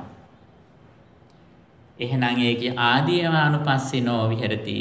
ඒකේ ආදීනව දැකලා මෙන්න මේ ජරා මරණ වලින් මම නිදහස් වෙන්න ඕන කියලා ඉක්මනටම ආරෂ්ඨික මාර්ගයට එන්න. සතිමත් භාවයේ ඉන්න මයින්ඩ්ෆුල්නස් එකේ ඉන්න. පින්නතුනේ මෙන්න මේක තේරුම් ගත්තොත් අපි මෙතෙන්ට තමයි සද්ධාති තථාගතස්ස බෝධින් කියලා කියන්නේ. බුදුරජාණන් වහන්සේගේ තථාගතත්වයේ පිළිබඳව විශ්වාස කරනවා කියන්නේ මෙතෙන්ට. මෙන්න මේක බුදුරජාණන් වහන්සේගේ කාලේ දේශනා කරනකොට ඒ අහපු පිරිස පින්වන්තයි මේක ඇහුවාම සසර බුදුරජාණන් වහන්සේ කෙනෙක් වුණ ගැන අදහසින් පාරමිතා පුරාගෙන අය ආපු අය මේක ඇහුවාම මොකද උනේ? එයා කෑ ගහනවා අභික්ඛන්තම් බොහෝගෝතම සේයතක් බොහෝගෝතම බුදුහාඳුරනේ ලස්සනයි මනයි අලංකාරයි වැහිලා තිමිච්ච දෙයක් ඇරිය වගේ අන්ධකාරීන කෙනෙකුට ආලෝකයක් දුන්න වගේ ඇස් නැති කෙනෙකුට ඇස් දෙක දුන්න වගේ මට බුදුහාඳුරනේ තේරුණා කියලා බුදුරජාණන් වහන්සේ ළඟ පසඟ පිහිටුවල කකුල් දෙක අල්ල වදිනවා කෑ ගහලා. බුදුහාඳුරනේ අද පටන් මා තෙරුවන් සරණ ගිය උපාසකයෙකුට සලකන්න කියලා ඉල්ලා සිටිනවා. පින්නතුනේ මෙතෙන් තමයි අපි ශ්‍රද්ධාව හට ගන්නට ඕන. අපේ ඇහැට රූපයක් පේනවා කර්ම විපාක විදියට. ඒක තීරුම් ගන්නකොට මුල් අධ්‍යක්ෂකම නිරුද්ධ වෙලා රූපේ ඉතුරු නැතුවම නිරුද්ධ වෙලා තීරුම් ගන්න නිතරම ස්කන්ධ හතරකින්. රූපය කණ්ඩයක් වෙන අවස්ථාව විපාක මට්ටමේ අවස්ථාව ඒ විපාක මට්ටමේ අවස්ථාවේදී අපට කවදාවත් කිසිම දෙයක් තේරුම් ගන්න බෑ. ඒකයි ධර්මයේ සඳහන් වන්නේ න පංචහි විඥානේහි කිංච ධම්මං පටිවිජානාති අඤ්ඤත්‍ර අබිනිපාතමත්තා කියලා. පංච විඥානයන්ගෙන් කිසිම දෙයක් තේරුම් ගන්න බෑ කියලා. මොනවද පංච විඥානය කියලා කියන්නේ? ඇස අරමුණු කරගෙන හටගත්තු චක්කු විඥානය. කන අරබය හටගත්තු සෝත විඥානය. නාසය අරබය හටගත්තු ගහන විඥානය. දිව සම්බන්ධ තියෙන ජීවහා විඥානය. කය සම්බන්ධව තියෙන කාය විඥානය. මේවට කියන පංච විඥානය කියලා. න පංචහි විඥානේහි කිංච ධම්මං පටිවිජානාති අඤ්ඤත්‍ර අබිනිපාතමත්තා. We are unable to understand something through five consciousnesses, just contact. අපට පංච විඥානයන්ගෙන් කිසිම දෙයක් සපුරා තේරුම් ගන්න බෑ. උදේ contact වීම ඉන්ද්‍රියට අරමුණ පතිත වීම විතරයි වෙන්නේ. සබ්බේ ධම්මා මනෝ විඥාන ධාතුය විඤ්ඤය. සියලුම ධම් තේරුම් ගන්නේ මනෝ විඥාන. We understand everything through our mind consciousness, not through our five consciousnesses. පින්නතුනි, මේක තමයි සම්මා සම්බුදුරජාණන් වහන්සේ කෙනෙකුගේ ශාසනයේ තියෙන අග්‍රතම ඵලය ඥාන සම්භාරය. මෙන්න මේක සුතමේ ඥාණයෙන් තේරුම් අරගෙන යම්කිසි පමණකට හරි අවබෝධයක් ලැබුණොත් ඒ තැනැත්තා බලනවා මෙන්න මේ අහපු දේ යථාර්ථය බවට පත් කරගන්න වැඩපිළිවෙල මොකද්ද කියලා. මේක හරියට මැප් එක අතර දුන්නා වගේ. මැප් එක දුන්නට විතරක් ගමන ගියා වෙන්නේ නැහැ. ගමන යන්න නම් මේ මැප් එක මේ ඇඩ්‍රස් එක නෙවිගේටරේට දාන්න ඕන. නෙවිගේටරේට දාලා අපි වාහනට නැගලා ඩ්‍රයිව් කරන්න ඕන. මේ ගමනාන්තයට යන්න. අන්නේ යන මාවත තමයි පාර තමයි මොකද්ද? ආර්යස් නැගේ මාර්ගය කියලා කියන්නේ. සම්මා දිට්ඨියේ මෙන්න මේක දැකලා මේක හිතේ මවාගෙන මේ ඩ්‍රීම් එක තියාගෙන අපි ඩ්‍රයිව් කරනවා සම්මා සංකප්ප, සම්මා වාචා, සම්මා කම්මන්ත මෙන්න මේ සිටිස් පාස් කරගෙන තමයි අපි යන්නේ. මේ යන ගමනේදී හැම තත්පරයකදීම පින්නතුනේ මෙන්න මේ ගමනාන්තය ඉමේජින් කර කර යන්නේ, විසුවලයිස් කර කර යන්නේ ඩ්‍රීම් එක මේක. හැබැයි අපි ගමනාන්තයට ළඟා වෙලා නැහැ.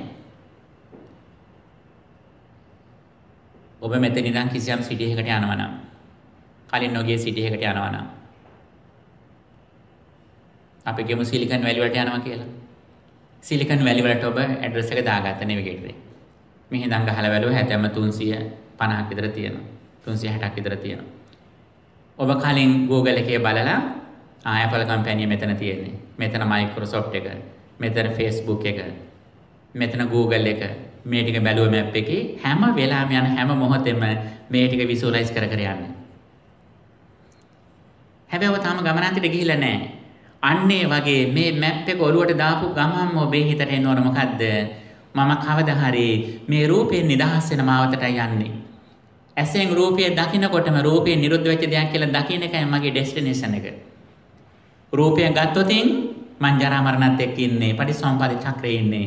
ඒ චක්‍රයෙන් නිදහස් වෙන නම් මම දැන් මේ මුල් රූපය නිරුද්ධ වෙච්ච මොහොතක් ඒක තමයි මගේ නෙවිගේටරේට GPS එකට දාපු ෆයිනල් ඩෙස්ටිනේෂන් එක. අන්නේ ඩෙස්ටිනේෂන් එක තමයි අපේ ඩ්‍රීම් එක. එතෙන්ට આવොත් විතරයි දුක නිදහස් වෙන්න පුළුවන්කම තියෙන්නේ. තමන්ගේ දරුවෝ කොච්චර හිටියත්, තමන්ට කොච්චර දේපල තිබුණත්, ශරීරය කොච්චර ලස්සන වුණත් කිසිදාක තමන්ට දුක නිදහස් වෙන්න බෑ මේ දර්ශනෙට නෑවිල්ල. එතකොට දුක නිදහස් වෙන්න තියෙන එකම දේ තමයි ඇසට රූපය දකිනකොටම මේ දකින රූපය දැන් තේරුම් ගන්න වෙලාවේදී රූපස්කන්ධය නිරුද්ධ වෙච්ච වෙලා කියලා බලන එක. ඒක පෙරපසු නොමි බලන්න ඕන. ඒක උපරිම ලෙස on the spot බලන්න ඕන. අන්න ඒක වේගයෙන් බලන වැඩපිළිවෙල තමයි සීල සමාධි ප්‍රඥා කියලා කියන්නේ. ආර්ෂණික මාර්ගය කියලා කියන්නේ. මෙන්න මේ දර්ශනයට අපි ආවොතින් අපි කායික වාචික කොයිතරම් සංවරයක් ඇති කර ගන්නවද? අන්නේ ගුණාංග ටික තමයි කරණිමෙත සූත්‍රයේ තියෙන්නේ. සාමාන්‍ය ප්‍රාණඝාතයෙන් වැළකීම, සොරකමින් වැළකීම ඒව නෙවෙයි කරණිමෙත සූත්‍රයේ තියෙන්නේ. කරණිමෙත සූත්‍රයේ ප්‍රාණඝාතය කරන්න එපා, සොරකම් කරන්න එපා, මත්පැන් පානය කරන්න එපා, අම්මට තාත්තට සලකන්න, රාත්‍රී වීදි සංචාරය යන්න එපා. ඕම මොනවක්ද තියෙන්නේ? ඒක මොකුත් ඒකේ නැහැ. කරණිමෙත සූත්‍රයට එනකොට අර ඔක්කොම පංචශීල අපි ආරක්ෂා කරනවා. පංච දුෂ්චරිතයන්ගේ නිදහස් වෙලා අපාය භූමි වලින් වැළකීලා අපි ඉහළම ස්ටෑන්ඩඩ් එකේ ඉන්න අවස්ථාවක තමයි කරණිමෙත සූත්‍රය අපිට මුණ ගැහෙන්නේ. යන්තං සන්තං පදං අபிසමෙච්ච යම් ශාන්ත පදයක් කැමති නම් මොකද ශාන්ත පදය කියලා කියන්නේ? නිර්වාණය. නිර්වාණය කැමති කෙනාට තියෙන ලක්ෂණ ටික තමයි මේ සූත්‍රය දැක්වෙන්නේ. ඒ කෙනාගේ සීලය කොහොමද? ශික්ෂණය කොහොමද? ඩිසිප්ලින් එක කොහොමද? නචකුද්දං සමාචරයේ කිංචි යේන විඤ්ඤෝ පරිඋපදේයෝ. නෝනත්තන් දොස් කියන පොඩි වරදක්වත් ඔහු කරන්නේ. He doesn't do any slight wrong conduct which is concerned by the wise. නෝනත්තන් විසින් වරණ නිග්‍රහ කරන්නේ එක සුළු වරදක්වත් ඔහු කරන්නේ. කායික වචනේ කායික වාචික විතරක් නෙවෙයි. සිතුවිලි මාත්‍රකින්වත් වරදක් නොකරන මට්ටමට ඔහු තමගේ චර්යාව නිවැරදි කරගෙන මේ මාර්ගයට එන්නේ. ඒ විතරක් නෙවෙයි ඔහු සියලු සත්‍යෝ සුවපත් වෙත්වා කියන මෙස්සහගත සිතුවිල්ලෙන් ලෝකෙන සියලුම සත්‍යයන් තමන්ගේ දරුවන්සේ බලන මනසක් ඇසක් ඇති කරගන්නවා. මේ ගමන සාමාන්‍ය පිනුතුනි සාමාන්‍ය කෙනෙකුට යන්න පුළුවන් කමක් තියෙන දෙයක් නෙමෙයි මේක. මේ දර්ශනය තේරුම් ගත්ත කෙනාගේ සම්මා සංකප්පය අව්‍යාපාද සංකප්පය කොයි වගේ මට්ටමකට තියෙන ඕනද? යම් කෙනෙක් දකිනකොට ඒ දකින කෙනා තමන්ගේම දරුවා වශයෙන් බලන මට්ටමට මානසිකත්වයෙන් ඉහළ මට්ටමේ ඉන්න ඕන. මාතා යතනියම් පුත්තං ආයුසායක පුත්තමන්වක්කේ. අම්මා කෙනෙක් තමන්ට ඉන්න එකම දරුවා දැස බලන ආකල්පයෙන් ලෝකේ ඉන්න සියලුම සත්‍යයන් කෙරෙහි බලන්න පුළුවන් විදියට තමන්ගේ මනස, තමන්ගේ දැක්ම, තමන්ගේ ආකල්පයේ ඉහළම තලයක තියෙනට ඕන. අන්නේ තරම් සියුම් නුවණක්, සංවේදී හදවතක් සහ මෙන්න මේ දර්ශනය පිළිබඳව ඊටාම තීව්‍ර නුවණක් තියෙන කෙනෙක්.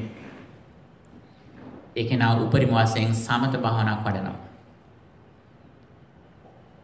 මේ දේශනාව ගැන ශ්‍රද්ධාව හටගත්තා නම් ඔහු වීරියක් හටගන්නවා. වීරිය නිසා ඔහු සතිමත් බව ඇති කරගන්නවා. සතිය නිසා ඔහු සමාධිමත් කරගන්නවා හිත. සමාහිතෝ භික්ඛවේ භික්ඛු යථා භූතං පජානාති කියපු විදියට සමාහිත වූ සිතින් මේ තැනැත්තා මේ ස්කන්ධ ධාතු නාම රූප ආදිය සමුදය ධම්මානුපස්සී විහෙරති, වය ධම්මානුපස්සී විහෙරති මේ වහට ගන්නවා, නිරුද්ධ වෙනවා කියලා දකිනවා.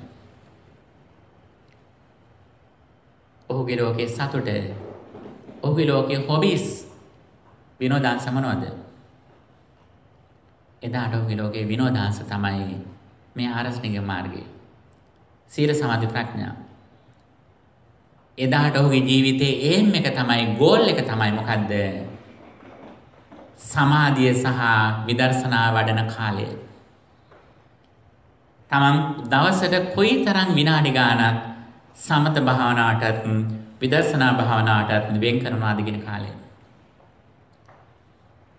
කෙනෙකුට හිතෙන්න පුළුවන් කොහොමද අපි වැඩ කරනවා, දරුවන්ගේ වැඩ කරනවා, ඉගෙන ගන්න තියෙනවා, ඉතින් කොහොමද භාවනා කරනවා ඔච්චර කාලයක් වැය කරන්නේ කියලානේ හිතෙන්න පුළුවන්. නමුත් පින්තුනි, මේ දර්ශනය තේරුණා නම්, එය පුහුණු කරනකොට ඒ ආනිසංස ලැබෙනකොට දකින්නවා නම් අපි එදාට අපේ නිින්ද කැප කරනවා. ඒකට කියන්නේ ජාගරය අනුയോഗී කියලා. අපේ ආහාරයේ පාලනයක් ඇති කර ගන්නවා. ඒකට කියන්නේ භෝජනයේ මත්ඤ්‍යතාවය කියලා. එදාට අපි ඉන්ද්‍රිය සංවර කර ගන්නවා. අස්කනාසාද ඉන්ද්‍රිය සංවරය. මෙන්න මේ දේවල් එක්ක අපේ ජීවිතය බද්ධ වෙනවා. අද අපි දවල්ට වැඩ කළා විවේකයක් ගන්න කියලා රැට නිදා ගන්නවනේ. මේ දර්ශනය තේරුම් ගත්ත දවසට පින්නොතිනේ අපි විවේක ගන්න මොකක්ද සිද්ධ කරන්නේ? එදාට අපි විවේක ගන්න කරන්නේ භාවනා කරන එක. වෙනද අපි පැය 4-5ක් නිදාගෙන ගත්ත විවේකය ඇතැම්මට පැය දෙකක් භාවනා කළා අර පැය පහක විවේක අපි ගන්නවා. ඒ මට්ටමට පින්නතුනි වටිනා දර්ශනයක් ඔබත් මාත් මේ උරුම කරගෙන තියෙනවා. ඒ නිසා ඇසට රූපයක් පේන මුල් අවස්ථාව දුකක් අසපක්වත් නෙවෙයි. ඒක රහතන් වහන්සේත් අත්විඳින අවස්ථාව. ඇහැට රූපයක් පේන මුල් අවස්ථාව දුකක් අසපක්වත් නෙවෙයි. ඒක දුක් විඳින අවස්ථාවක් නෙවෙයි. ඒකට කියන්නේ දුක්ඛ සත්‍ය කියලා. දුක්ඛ සත්‍ය කියන්නේ දුක් විඳින නිසා නෙවෙයි. ඒක යථාර්ථයක් වශයෙන් තියෙන සත්‍යයක්. ඒක රහතන් වහන්සේට පොදුයි. ඊට පස්සේ දුක්ඛ සමුදය කියන්නේ ඒ නිරෝධ වෙච්ච ස්කන්ධ පංචකය ඇති දෙයක් හැටියට ගන්න එක අවිද්‍යාවෙන්. අවිද්‍යාවෙන් ගත්තනම් අවිද්‍යාව පත්‍ය සංඛාරා සංඛාර පත්‍ය විඥාන කියන මේ සර්කල් එකට වැටෙනවා. වැටිලා රවුමේ ගිහිල්ලා අන්තිමට මෙරිගෝ රවුම් එකේ ගියා වගේ රවුම ඉවර වෙන්නේ ජාති පත්‍ය ජරා මරණ ශෝක පරිදේව වලින්. මේකේ නිදහස් වෙන නම් මොකද කරන්නට ඕන? අවිජ්ජායත්වේ වාසිය විරාග නිරෝධා සංඛාර නිරෝධෝ කියන මෙන්න මේ සර්කල් එකේ අනිත් පැත්තට හරවන්න ඕන. මේ දැකපු රූපය දැන් නිරුද්ධ වෙලා නේද තියෙන්නේ කියලා මේ සංකල්පය ඇති කරගෙන වචනය සංවර කරගෙන කය සංවර කරගෙන උත්සාහයෙන් සතිමත් බව දිනු කරනවා. සතිමත් බව දිනු කරන මේ රූපය විතරක් නෙවෙයි වේදනා සංඥා සංඛාර විඥාන අර මුල් විපාක මට්ටමේ ස්කන්ධ පංචකයම මේ වෙලාවේ නිරුද්ධ වෙලා තියෙන්නේ. ඒක අනිත්‍යයි. ඒක හටගෙන නිරුද්ධ වුණා. ඒක දුකයි. ඒක අනාත්මයි. වර්තමානයේ තුල හිත තියාගෙන බලන්නේ අර ඊට ස්වල්ප මොහොතකට කලින් නිරුද්ධ වෙච්ච ස්කන්ධ පංචකයේ සමුදය බලන්න. දිත්තේ දිත්තමත්තං සුතේ සුතමත්තං මුතේ මුතමත්තං විඤ්ඤාතේ විඤ්ඤාතමත්තං කියන්නේ මේක. ඒක දැකපු දේ දැකපු මොහොතම නිරුද්ධ වෙලා කියලා දකිනවා නම් මේ බාහිර පේන රූපයෙන් නිදහස් වෙනවා. මේ බාහිර රූපයෙන් නිදහස් වෙනට අභ්‍යන්තර පැත්තේ ඉන්නේ. අභ්‍යන්තරයේ බලන මේ හිතත් මේ මොහොතේ හටගෙන මෙතනම නිරුද්ධ වෙනවා කියලා එතනම තත්ත විපස්සති ඒ මොහොතේම ඒ මනෝ විඥානයේ අනිත්‍ය දුක අනාත්ම දකිනවා. පින්නතුනි අපි ගමනක් යනකොට අපි කොහෙර ඇවිදිනකොට අපි ටෝච් එකක් ගහගෙන රෑ යනකොට එකපාර සර්පෙක් දැක්ක කියලා කියමු. අපි කලබලයට යනවා රාත්‍රියේ. යනකොට අපි සර්පෙක් දැක්කා. සර්පෙක් දැක්ක ගමන් අපිට මොකද වෙන්නේ? අපි බය වෙනවනේ. ඇයි අපි බය වෙන්න හේතුව?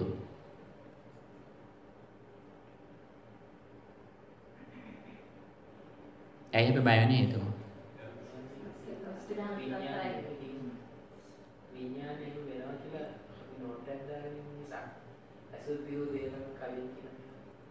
ඔව් ඒකත් හේතුවක් තමයි. ඒක තමයි මූලිකම හේතුව. ආසන්නතම හේතුව ගත්තොත් මොකද්ද? ඔව් ඒවත් හේතු තමයි. නමුත් ආසන්නතම වශයෙන් ගත්තොත් හේතුවක් තියෙනවා. ඔව් ඒකත් හේතුවක් තමයි. නමුත් ඊටත් වඩා ලොකු ගැඹුරම හේතුව නෙවෙයි. ඊටාම සරලම හේතුවක් තියෙනවා. ඒ තමයි ටෝච් එක ගහන් යනකොට අපට හිතෙන්නේ අපි ඉන්නේ ටෝච් එක උඩ කියලා. ටෝච් එළිය ගහන් යනකොට අපට හිතෙන්නේ ටෝච් එක එළිය ළඟමයි තමන් ඉන්නේ කියලා. හැබැයි අපි යනකොට ඈත කන්දක සර්පෙක් ඉනෝ නම් බය වෙනවද අපි? බය වෙන්නේ අපි අපිට ඩෙස්ටිනේෂන් එක ගැන අපට වෙනස පේනවා ඈත කියලා පේනවා. හැබැයි ළඟ යනකොට ඉක්මනටම අපි හිතන්නේ මොකද්ද? ටෝච් එක ළඟ හිතාගෙන කියලා තමයි යන්නේ. අපට නිතරම හිතෙන්නේ ටෝච් එක උඩේ තමන් ඉන්නේ කියලා. දැන් පඩිපැලක් නගිනකොට එක මට්ටමේ දැන් අපි අඟල් 8 පඩිපැලවල් තියෙනවා. තියලා එකපාරටම අඟල් 4ක පඩියක් තියෙනවා. අපි එකපාර වැටෙන්න යනවා. ඇයි වැටෙන්න යන්නේ? අපි බලන්නේ උඩ පඩි ටික බලන් තමයි යන්නේ අපි. අපි කවදාවත් කකුල් දෙක බලාගෙන යන්නේ නැහැ අපි. අපි ටෝච් එකක් ගහන් යනකොට කවදාවත් කකුල් දෙක ළඟට ටෝච් එක ගහන් යන්නේ නැහැ. අපි ටෝච් එක නිතරම ගහන් යන්නේ ඉස්සරහට.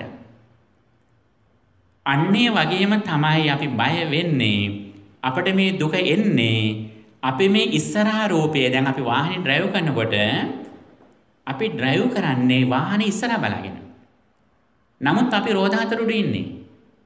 අපි කවදාවත් රෝදේ දිහා බලන් ඩ්‍රයිව් කරනවද? අපි රෝද දිහා බලන් ඩ්‍රයිව් කරන්නේ නැහැ. බලාගෙන නිතරම යන්නේ ඉස්සරහා බලාගෙන ඉන්නේ. නමුත් ඉස්සරහා පේන රූපය තාම අපි එතෙන්ට ඇවිල්ලා නැහැ. අන්නේ වගේ තමයි අපි නිතරම පිටුපස්සේ ඉන්නේ. දැන් මේ පේන රූපය මේ රූපය හඳුනා ගන්නකොට හඳුනාගන්නේ ඒක ඊට මොහොතකට කලින් පිටුපස්සට ගිහිල්ලා අර වාහනේ රෝද ටික හතර උඩ වගේ අපි තේරුම් ගන්නේ කලින් තැන ඉඳගෙන. ඒ කලින් තැනට මේ රූපයයි තේ නෑ ඒක නිරුද්ධ වෙලා තියෙනවා. ඒතකොට අපිට බයක් හටගන්නේ ඇයි? බයක් හරි ආසාවක් හරි තෘෂ්ණාවක් හරි හටගන්නව නම් හටගන්නේ ඇයි? හටගන්නේ අර නිරුද්ධ වෙච්ච රූපය තාම මේ පේන්නේ නිරුද්ධ වෙච්ච රූපයයි කියලා හිතන එක. ඊටාම සරල උදාහරණයක් කියන්නකො මම.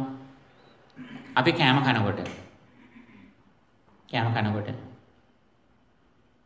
කෑම පිඟානේ කෑම ටික දාගෙන අපි බත් ගුලියක් අරගෙන කනවා. කනකොට අපිට රස එනවා. රස එනකොට අපිට මොකද හිතෙන්නේ මේ රස දැනෙන කෑම කොහේ කෑම කියලාද?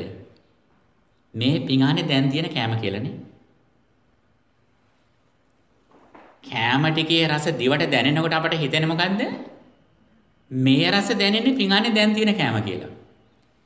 ඇත්තට මේ රස දැනෙන්නේ පිඟානේ තියෙන කෑමද? ඕව අර කටේ කැලත් එක මිශ්‍ර වෙච්ච කෑම ටිකේ රස තමයි මේ එන්නේ. අපිට කවදාවත් හිතිලා තියෙද මේ රස දැනෙන්නේ මේ කැලත් එක මිශ්‍ර වෙච්ච කෑමයි කියලා? අපිට නිකන්වත් හිතෙලා නැහැ නේ. අපි හුඟා බුද්ධිමත් කියලා හිතන් ඉන්නවනේ. අඩු ගානේ මේ සරල දේවත් අපට හිතලා තියනවද? අපට හැමදාම හිතෙන්නේ මේ රස කෑම ටික මේ පිඟානේ ලස්සනට තියෙන කෑම ටික කියලා. හැබැයි අර කඩේ තියෙන රසවත්ම කෑම ටිකේ ලස්සන බලන්න එළියට ගත්තොත් කොහොමද? පිඟානේ තියෙන කෑම වගේම අනේ ලස්සනට ඇති මේ කෑම ටික එළියට අරන් බලමු කියලා ගත්තොත් මොකද වෙන්නේ? පින්නොතින් අන්න ඒකම තමයි මේ ජීවිතය සම්පූර්ණ වෙන්නේ. සම්පූර්ණ මේ ඇසෙන් දකින්න රූප හඳුනා ගන්නකොට කනෙන් අහන ශබ්ද මේ සියල්ලක්ම අර කටේ මිශ්‍ර වෙච්ච කෑම ටික වගේ අතීතයට ගියපු කෑම ටිකක් මේ තියෙන්නේ. ඒ වැත්තේම රූපේ ඉතුරු නැතුවම නිරුද්ධ වෙච්ච තැනකයි මේ අපේ මනෝ විඥාණයෙන් මේ ගනුදෙනුව තියෙන්නේ. පින්නොතින් අපි කිසි දවසක රූපයේ වර්තමානයේ හඳුනාගෙන නැහැ. අපි කිසි දවසක රූපයක් වර්තමානයේ තුල හඳුනාගෙන නැහැ, ආශ්‍රය කළා නැහැ. අපි හැමදාම ගනුදෙනු කළ තියෙන්නේ ස්වාමි භාර්යාවන් කියලා, දරුවෝ කියලා, ආහාර පාන ආදී කියලා, සින්දු ඇහුවා කියලා, හොඳ ස්පර්ශ ලැබුවා කියලා සියල්ලක්ම පින්නතින අපි මේ ජීවිත කාලේ ඉඳලා තියෙන කොහොමද? රූපය සම්පූර්ණයෙන්ම නිරෝධ වෙච්ච තැනක මේ මනෝ විඥාණයෙන් මේ අපි ගනුදෙනු කළා තියෙනවා. දැන් මම බණ කියනකොට මම දැන් මේ පින්නතුන්ගේ ඉස්සරහින් ඉනවා කියලා මම බණ කිව්වට ඒ රූපේ නිරුද්ධ වෙලා මගේම ලෝකයේ මගේම මනසෙන් මේ ඇති කරගන්න චිත්‍රයට මම මේ බණ කියන්නේ. ඔබට නෙමෙයි බණ කියන්නේ. පින්නතුනි මේක තමයි යථාර්ථය. මෙන්න මේ යථාර්ථය තේරුම් ගත්තොත් මේ යථාර්ථය ජීවිතේ සාක්ෂාත් කරගන්න තමන්ගේ ජීවිතේ කැප කරන්න පුළුවන් සියලුම දේවල් කැප කරනවා. ඒ විතරක් නෙවෙයි මේ යථාර්ථය තේරුම් ගන්න අපි ඊටාම ආදරය කරන කෙනෙක් ඉන්නවනම් අපේ අම්මා තාත්තා වෙන්න පුළුවන්, ස්වාමි භාර්යාව වෙන්න පුළුවන්, තමන්ගේ එකම දරුවා වෙන්න පුළුවන්. මෙන්න මේ යථාර්ථය අවබෝධ කරගන්නම යා සාසනයට පූජා කරනවා. යා පැවිදි නොකරන්න පුළුවන්. නමුත් යා ගිහි ජීවිතේ ඉඳගෙන හරි දරුවට කොහොම හරි මේ යථාර්ථය කොහොම හරි අවබෝධ කරගන්න කියලා දරුවට ලබා දෙන්න පුළුවන් සීලම පහසුකම් ටික දෙනවා. ඇයි එහෙම දෙන්නේ? ඒ දරුවා ඔබේ දරුවා වෙල ඉපදුනේ වෙන කිසිම දෙයකට නෙවෙයි. ඔබ ඔස්සේ මේ ධර්මයේ තුලට එන්නයි ඒ දරුවා මේ ලෝකයේ මේ කාලෙ ඉපදුනේ. ඒ දරුවාට ලෝකේ ඉහළම අධ්‍යාපනය ලබා දෙන්න. ડોක්ටරේට් එක දක්වාම උගන්වන්න. එක ડોක්ටරේට් එකක් නෙවෙයි ડોක්ටරේට් දෙකක්ම අරන් දෙන්න පුළුවන්. හැබැයි ඊට නොදෙවෙන විදියට මෙන්න මේ ලෝකයේ අතිශය දීර්ඝ කාලයකට වරක් පහළ වෙන සම්මා සම්බුදුරජාණන් වහන්සේ කෙනෙක්ගේ මේ සදහම් පණිවිඩය මේ අනර්ගතම අනුශාසනය ඒ දරුවාට අහන දෙන්න. ඒ දරුවාගේ ජීවිතේ ලස්සනම දේ බවට පත් කරන්න ඕන ආර්ෂණික මාර්ගය. උජුකෝ නාම සෝමග්ගෝ අභිහානාම සාදිසා කියලා කියන මේක ඍජු මාර්ගයක්. මේක නිර්භය මාවතක්. මේ ආරස්නිකික මාර්ගය රකිනකොට ඔහු සතර සතිපට්ඨානෙ වැඩෙනවා. සතර සම්‍යක් ප්‍රධාන වීරිය, සතර රිද්ධිපාද, පංචේන්ද්‍රිය, පංච බල, සත්‍ය බොජ්ජංග, ආරස්නික මාර්ගය කියන මෙන්න මේ බෝධිපාක්ෂ ධර්ම 38ම ඔහුගේ ජීවිතේ වැඩෙනවා. මේක තමයි සම්බුද්ධ ශාසනය නැමැති මහා විලේ මහා සාගරේ පතුලේ තැන්පත් වෙලා තියෙන අගනා මුතුමිනි බඳු වටිනාම සම්පත් බවට පත් වෙන. පින්නතුනි මෙන්න මේ දර්ශන අවබෝධ කරගත්තොත් මෙන්න මේ අවබෝධය තමයි තමන්ගේ ජීවිතේ වටිනාම දේ බවට පත් වෙන්නේ. මේක තේරුම් ගත්තොත් ඔබේ දවසට වැඩිපුර වාරයක් මතක් වෙන්නේ මේ දර්ශනයමයි. ඔබට අද යමක් වැඩිපුර මතක් වෙනවා නම් මතක් වෙන්නේ ඔබ වැඩිපුරම කැමති දෙන්නේ. ඔබේ රැකියාව හරි, ඔබේ දරුවා හරි, ඔබේ රූප සම්පත්තිය හරි ඔබට අදට වැඩිපුර මතක් වෙන දෙයක් තියෙනවා නම් ඒ මතක් වෙන්නේ ඔබ වැඩිපුරම කැමති දේ. ඔබ මේ ධර්මයේ තේරුම් ගත්ත දවසට ඔබට එදාට ඔබ වැඩිපුරම කැමති ධර්මයට ඔබට එදාට වැඩිපුරම මතක් වෙන මේ චතුරාර්ය සත්‍යය. මේ ඇහැට කණ්ඨයක් වෙන අවස්ථාව දුක්ඛ සත්‍යය, අවිද්‍යාවෙන් ඉන්න වෙලාව සමුදය සත්‍යය, රාග දේශ මොහ දුර කරපවස්සා නිරෝධ සත්‍යය, ආර්සිංහ මාර්ග වඩන අවස්ථාව මාර්ග සත්‍යය. මෙන්න මේ හතර තුල තමයි තමන් නිසිසේ ජීවිතය හසුරුවා ගන්නෙ. එතකොට දුක්ඛ සත්‍ය පිළිසින් දැනගන්නත්, සමුදය සත්‍ය ප්‍රහීන කරන්නත්, නිරෝධ සත්‍ය සාක්ෂාත් කරන්නත්, මාර්ග සත්‍ය වඩන්නත් තමන්ගේ ජීවිත කුසුම සම්පූර්ණම කැප කරනවා. අපේ ජීවිතේ හරියට ලස්සන මලක් වගේ පේනතුනි. මේ මල විකසිත වෙන්නට තියෙන පසුබිම තමයි සම්බුදු දහම කියලා කියන්නේ. අපි මේ සම්බුදු සසුනක් ලබා ගත්තේ අපේ මේ ජීවිත කුසුම විකසිත කරගන්න. ඒ කුසුම අපි විකසිත කරගන්න නම් කල්යාණ මිත්‍රාශ්‍රයෙන් සද්ධර්ම ශ්‍රවණය කරලා ඒ අහපු දහම යෝනිසෝ මනසිකාරයෙන් මෙනෙහි කරලා ප්‍රතිපදා විදියට මේ ආර්ෂ්ණික මාර්ගය තුළ අඛණ්ඩව ගමන් කරන්න ඕන. දවසට කුමන වැඩක් කරත් බලන්න මං කරන දේ සම්මා ආජීවයටද යන්නේ, සම්මා කම්මන්තයටද යන්නේ, මං සිතන සිතුවිල්ල සම්මා සංකප්පයක්ද, මං කතා කරන වචනය සම්මා වාචාවක්ද, මගේ සිහිය සම්මා සතියද, මගේ සමාධිමත් බව සම්මා සමාධියද, මගේ උත්සාහය සම්මා වායාමයේද, මගේ දැක්ම මගේ විෂන් එක මේ දර්ශන යුක්ත සම්මා දිට්ඨියද කියලා නැවත නැවතත් තමන් රිවයින් කර කර බලන්න, රිවයිස් කර කර බලන්න. මේක නැවතත් නැවතත් ආවර්ජනය කරන්න. මේකෙන් පිනුතුනේ ජීවිතයේ පිරුණු ජීවිතයක් බවට පත් වෙනවා. තමන්ගේ ජීවිතයේ අත්හැරෙන දේවල්, අහිමි වෙන දේවල් ගැන තමන්ට එන්න දුක අඩු වෙනවා. බාහිර දේවල් නෙවෙයි, තමන් දිනපතාම වයසට එන ආකාරය තමන්ට පේනවා. තමන්ගේ ලස්සනට දෙමිච්ච කොණ්ඩේ එන්න ටික බියපත් වෙන ආකාරය තමන්ට පේනවා. ශරීරය මහලු වෙන ආකාරය පේනවා. නමුත් ඒ වෙන්වීමට, ඒ විරහයට වඩා තමන්ට සතුටක් තියෙනවා ධර්මයත් එක්ක ඉන්නකොට. ඒ තැනත්තා හැරමිටියෙන් ගියත් එයා කය මත නෙවෙයි අපිලින්නේ. එයා මනස මත, ධර්මයේ මත, ධර්මයෙන් පිළිසරණක් හදාගෙන ධම්මදීපා භික්ඛවේ විහෙරති ධම්ම සරණා ඥාන සරණා කියපු විදියට ධර්මීය සරණක් වෙනස් සරණක් නෑ කියලා ධර්මයේ පිළිසරණ කරගෙන ඒ තැනත්තා වාසය කරනවා. අද අප මේ සාකච්ඡා කර උපාදාන සූත්‍රය ආශ්‍රයෙන් ඔබට ප්‍රශ්න එහෙම අහන්න තියෙනවා නම් අහන්න පුළුවන්. ප්‍රශ්න එහෙම අහන්න තියෙනවද ඔබ?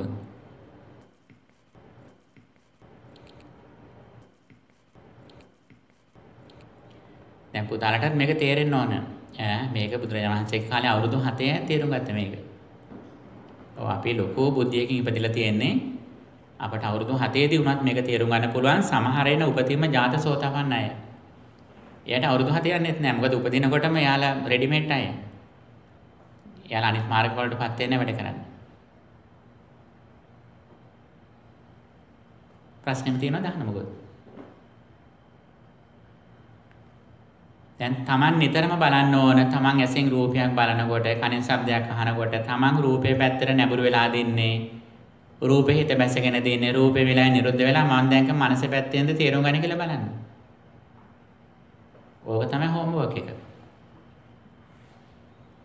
බාහිර රූපේ පැත්තට හිත බැසගෙන තිබුණොත් හිතන්න මේකෙන් Taman ජරා මරණත් එක්කයි නේව වෙනස් වෙනකොට සම්පූර්ණ දුක් ටික Tamanට එනවා.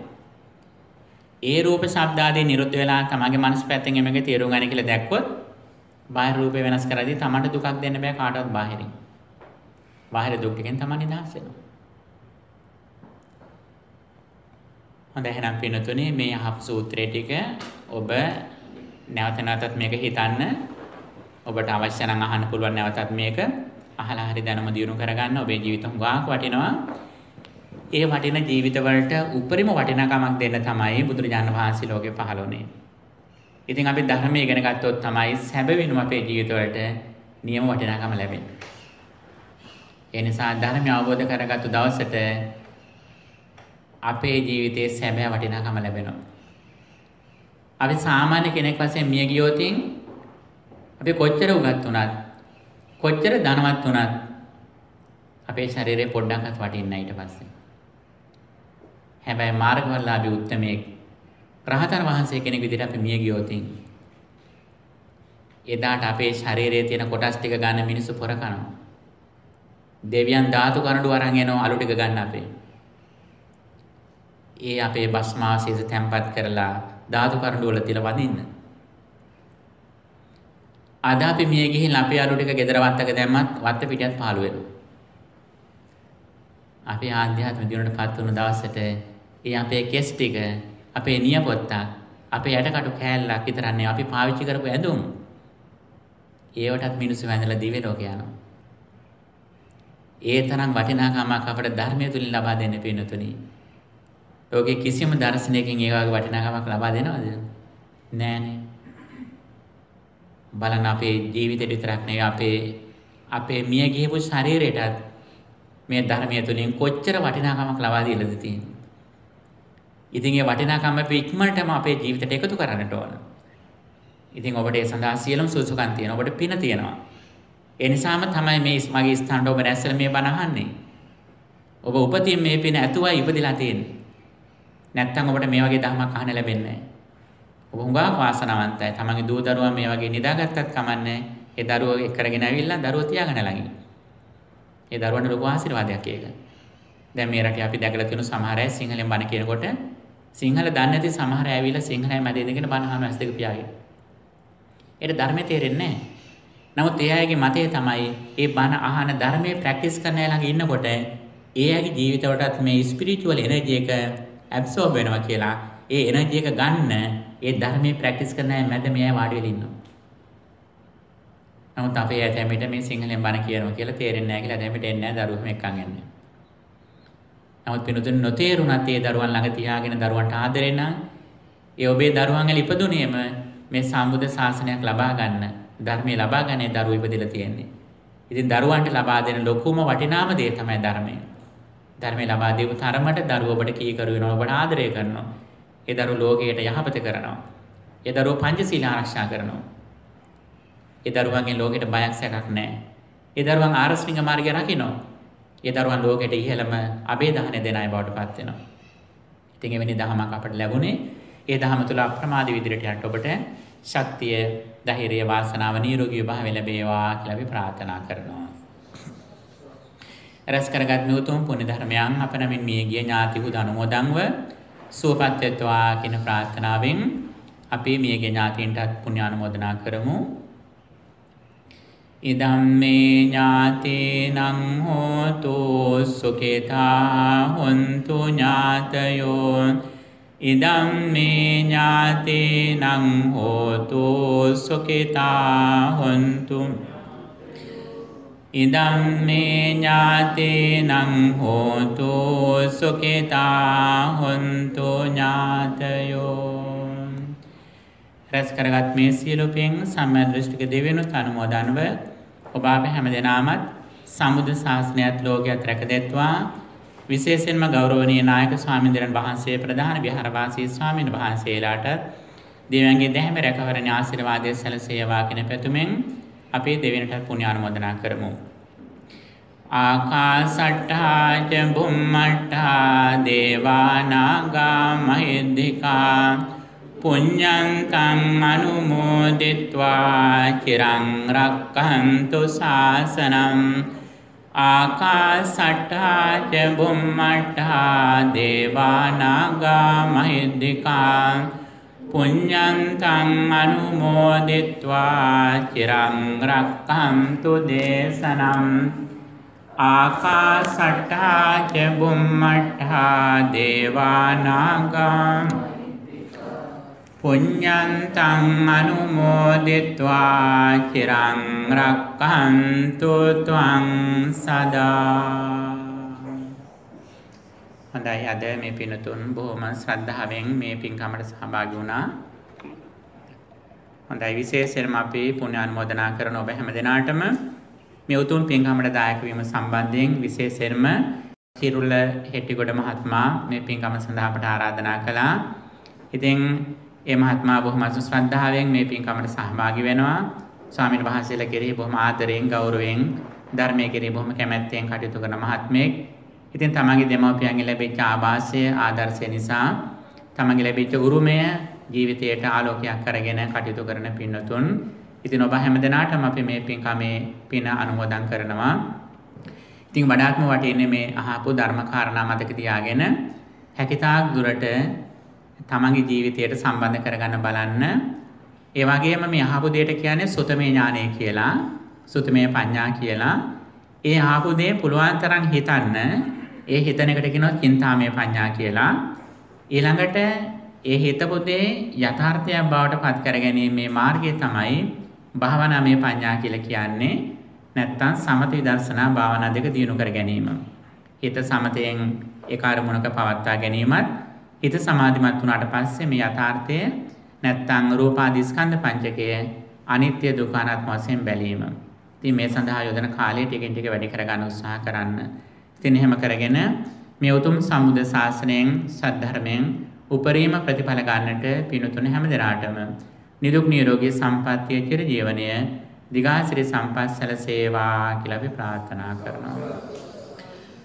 දුක්ඛම් පන්තාච නිදුක්ඛා භයම් පන්තාච නිබ්භයා සෝකම් පන්තාච නිස්සෝකා හොන්තු සම්බේ පිපානිනෝ දුකින් පෙළෙන සත් දුකින් මිදෙත්වා බියෙන් පෙළෙන සත් බිය නැතිවෙත්වා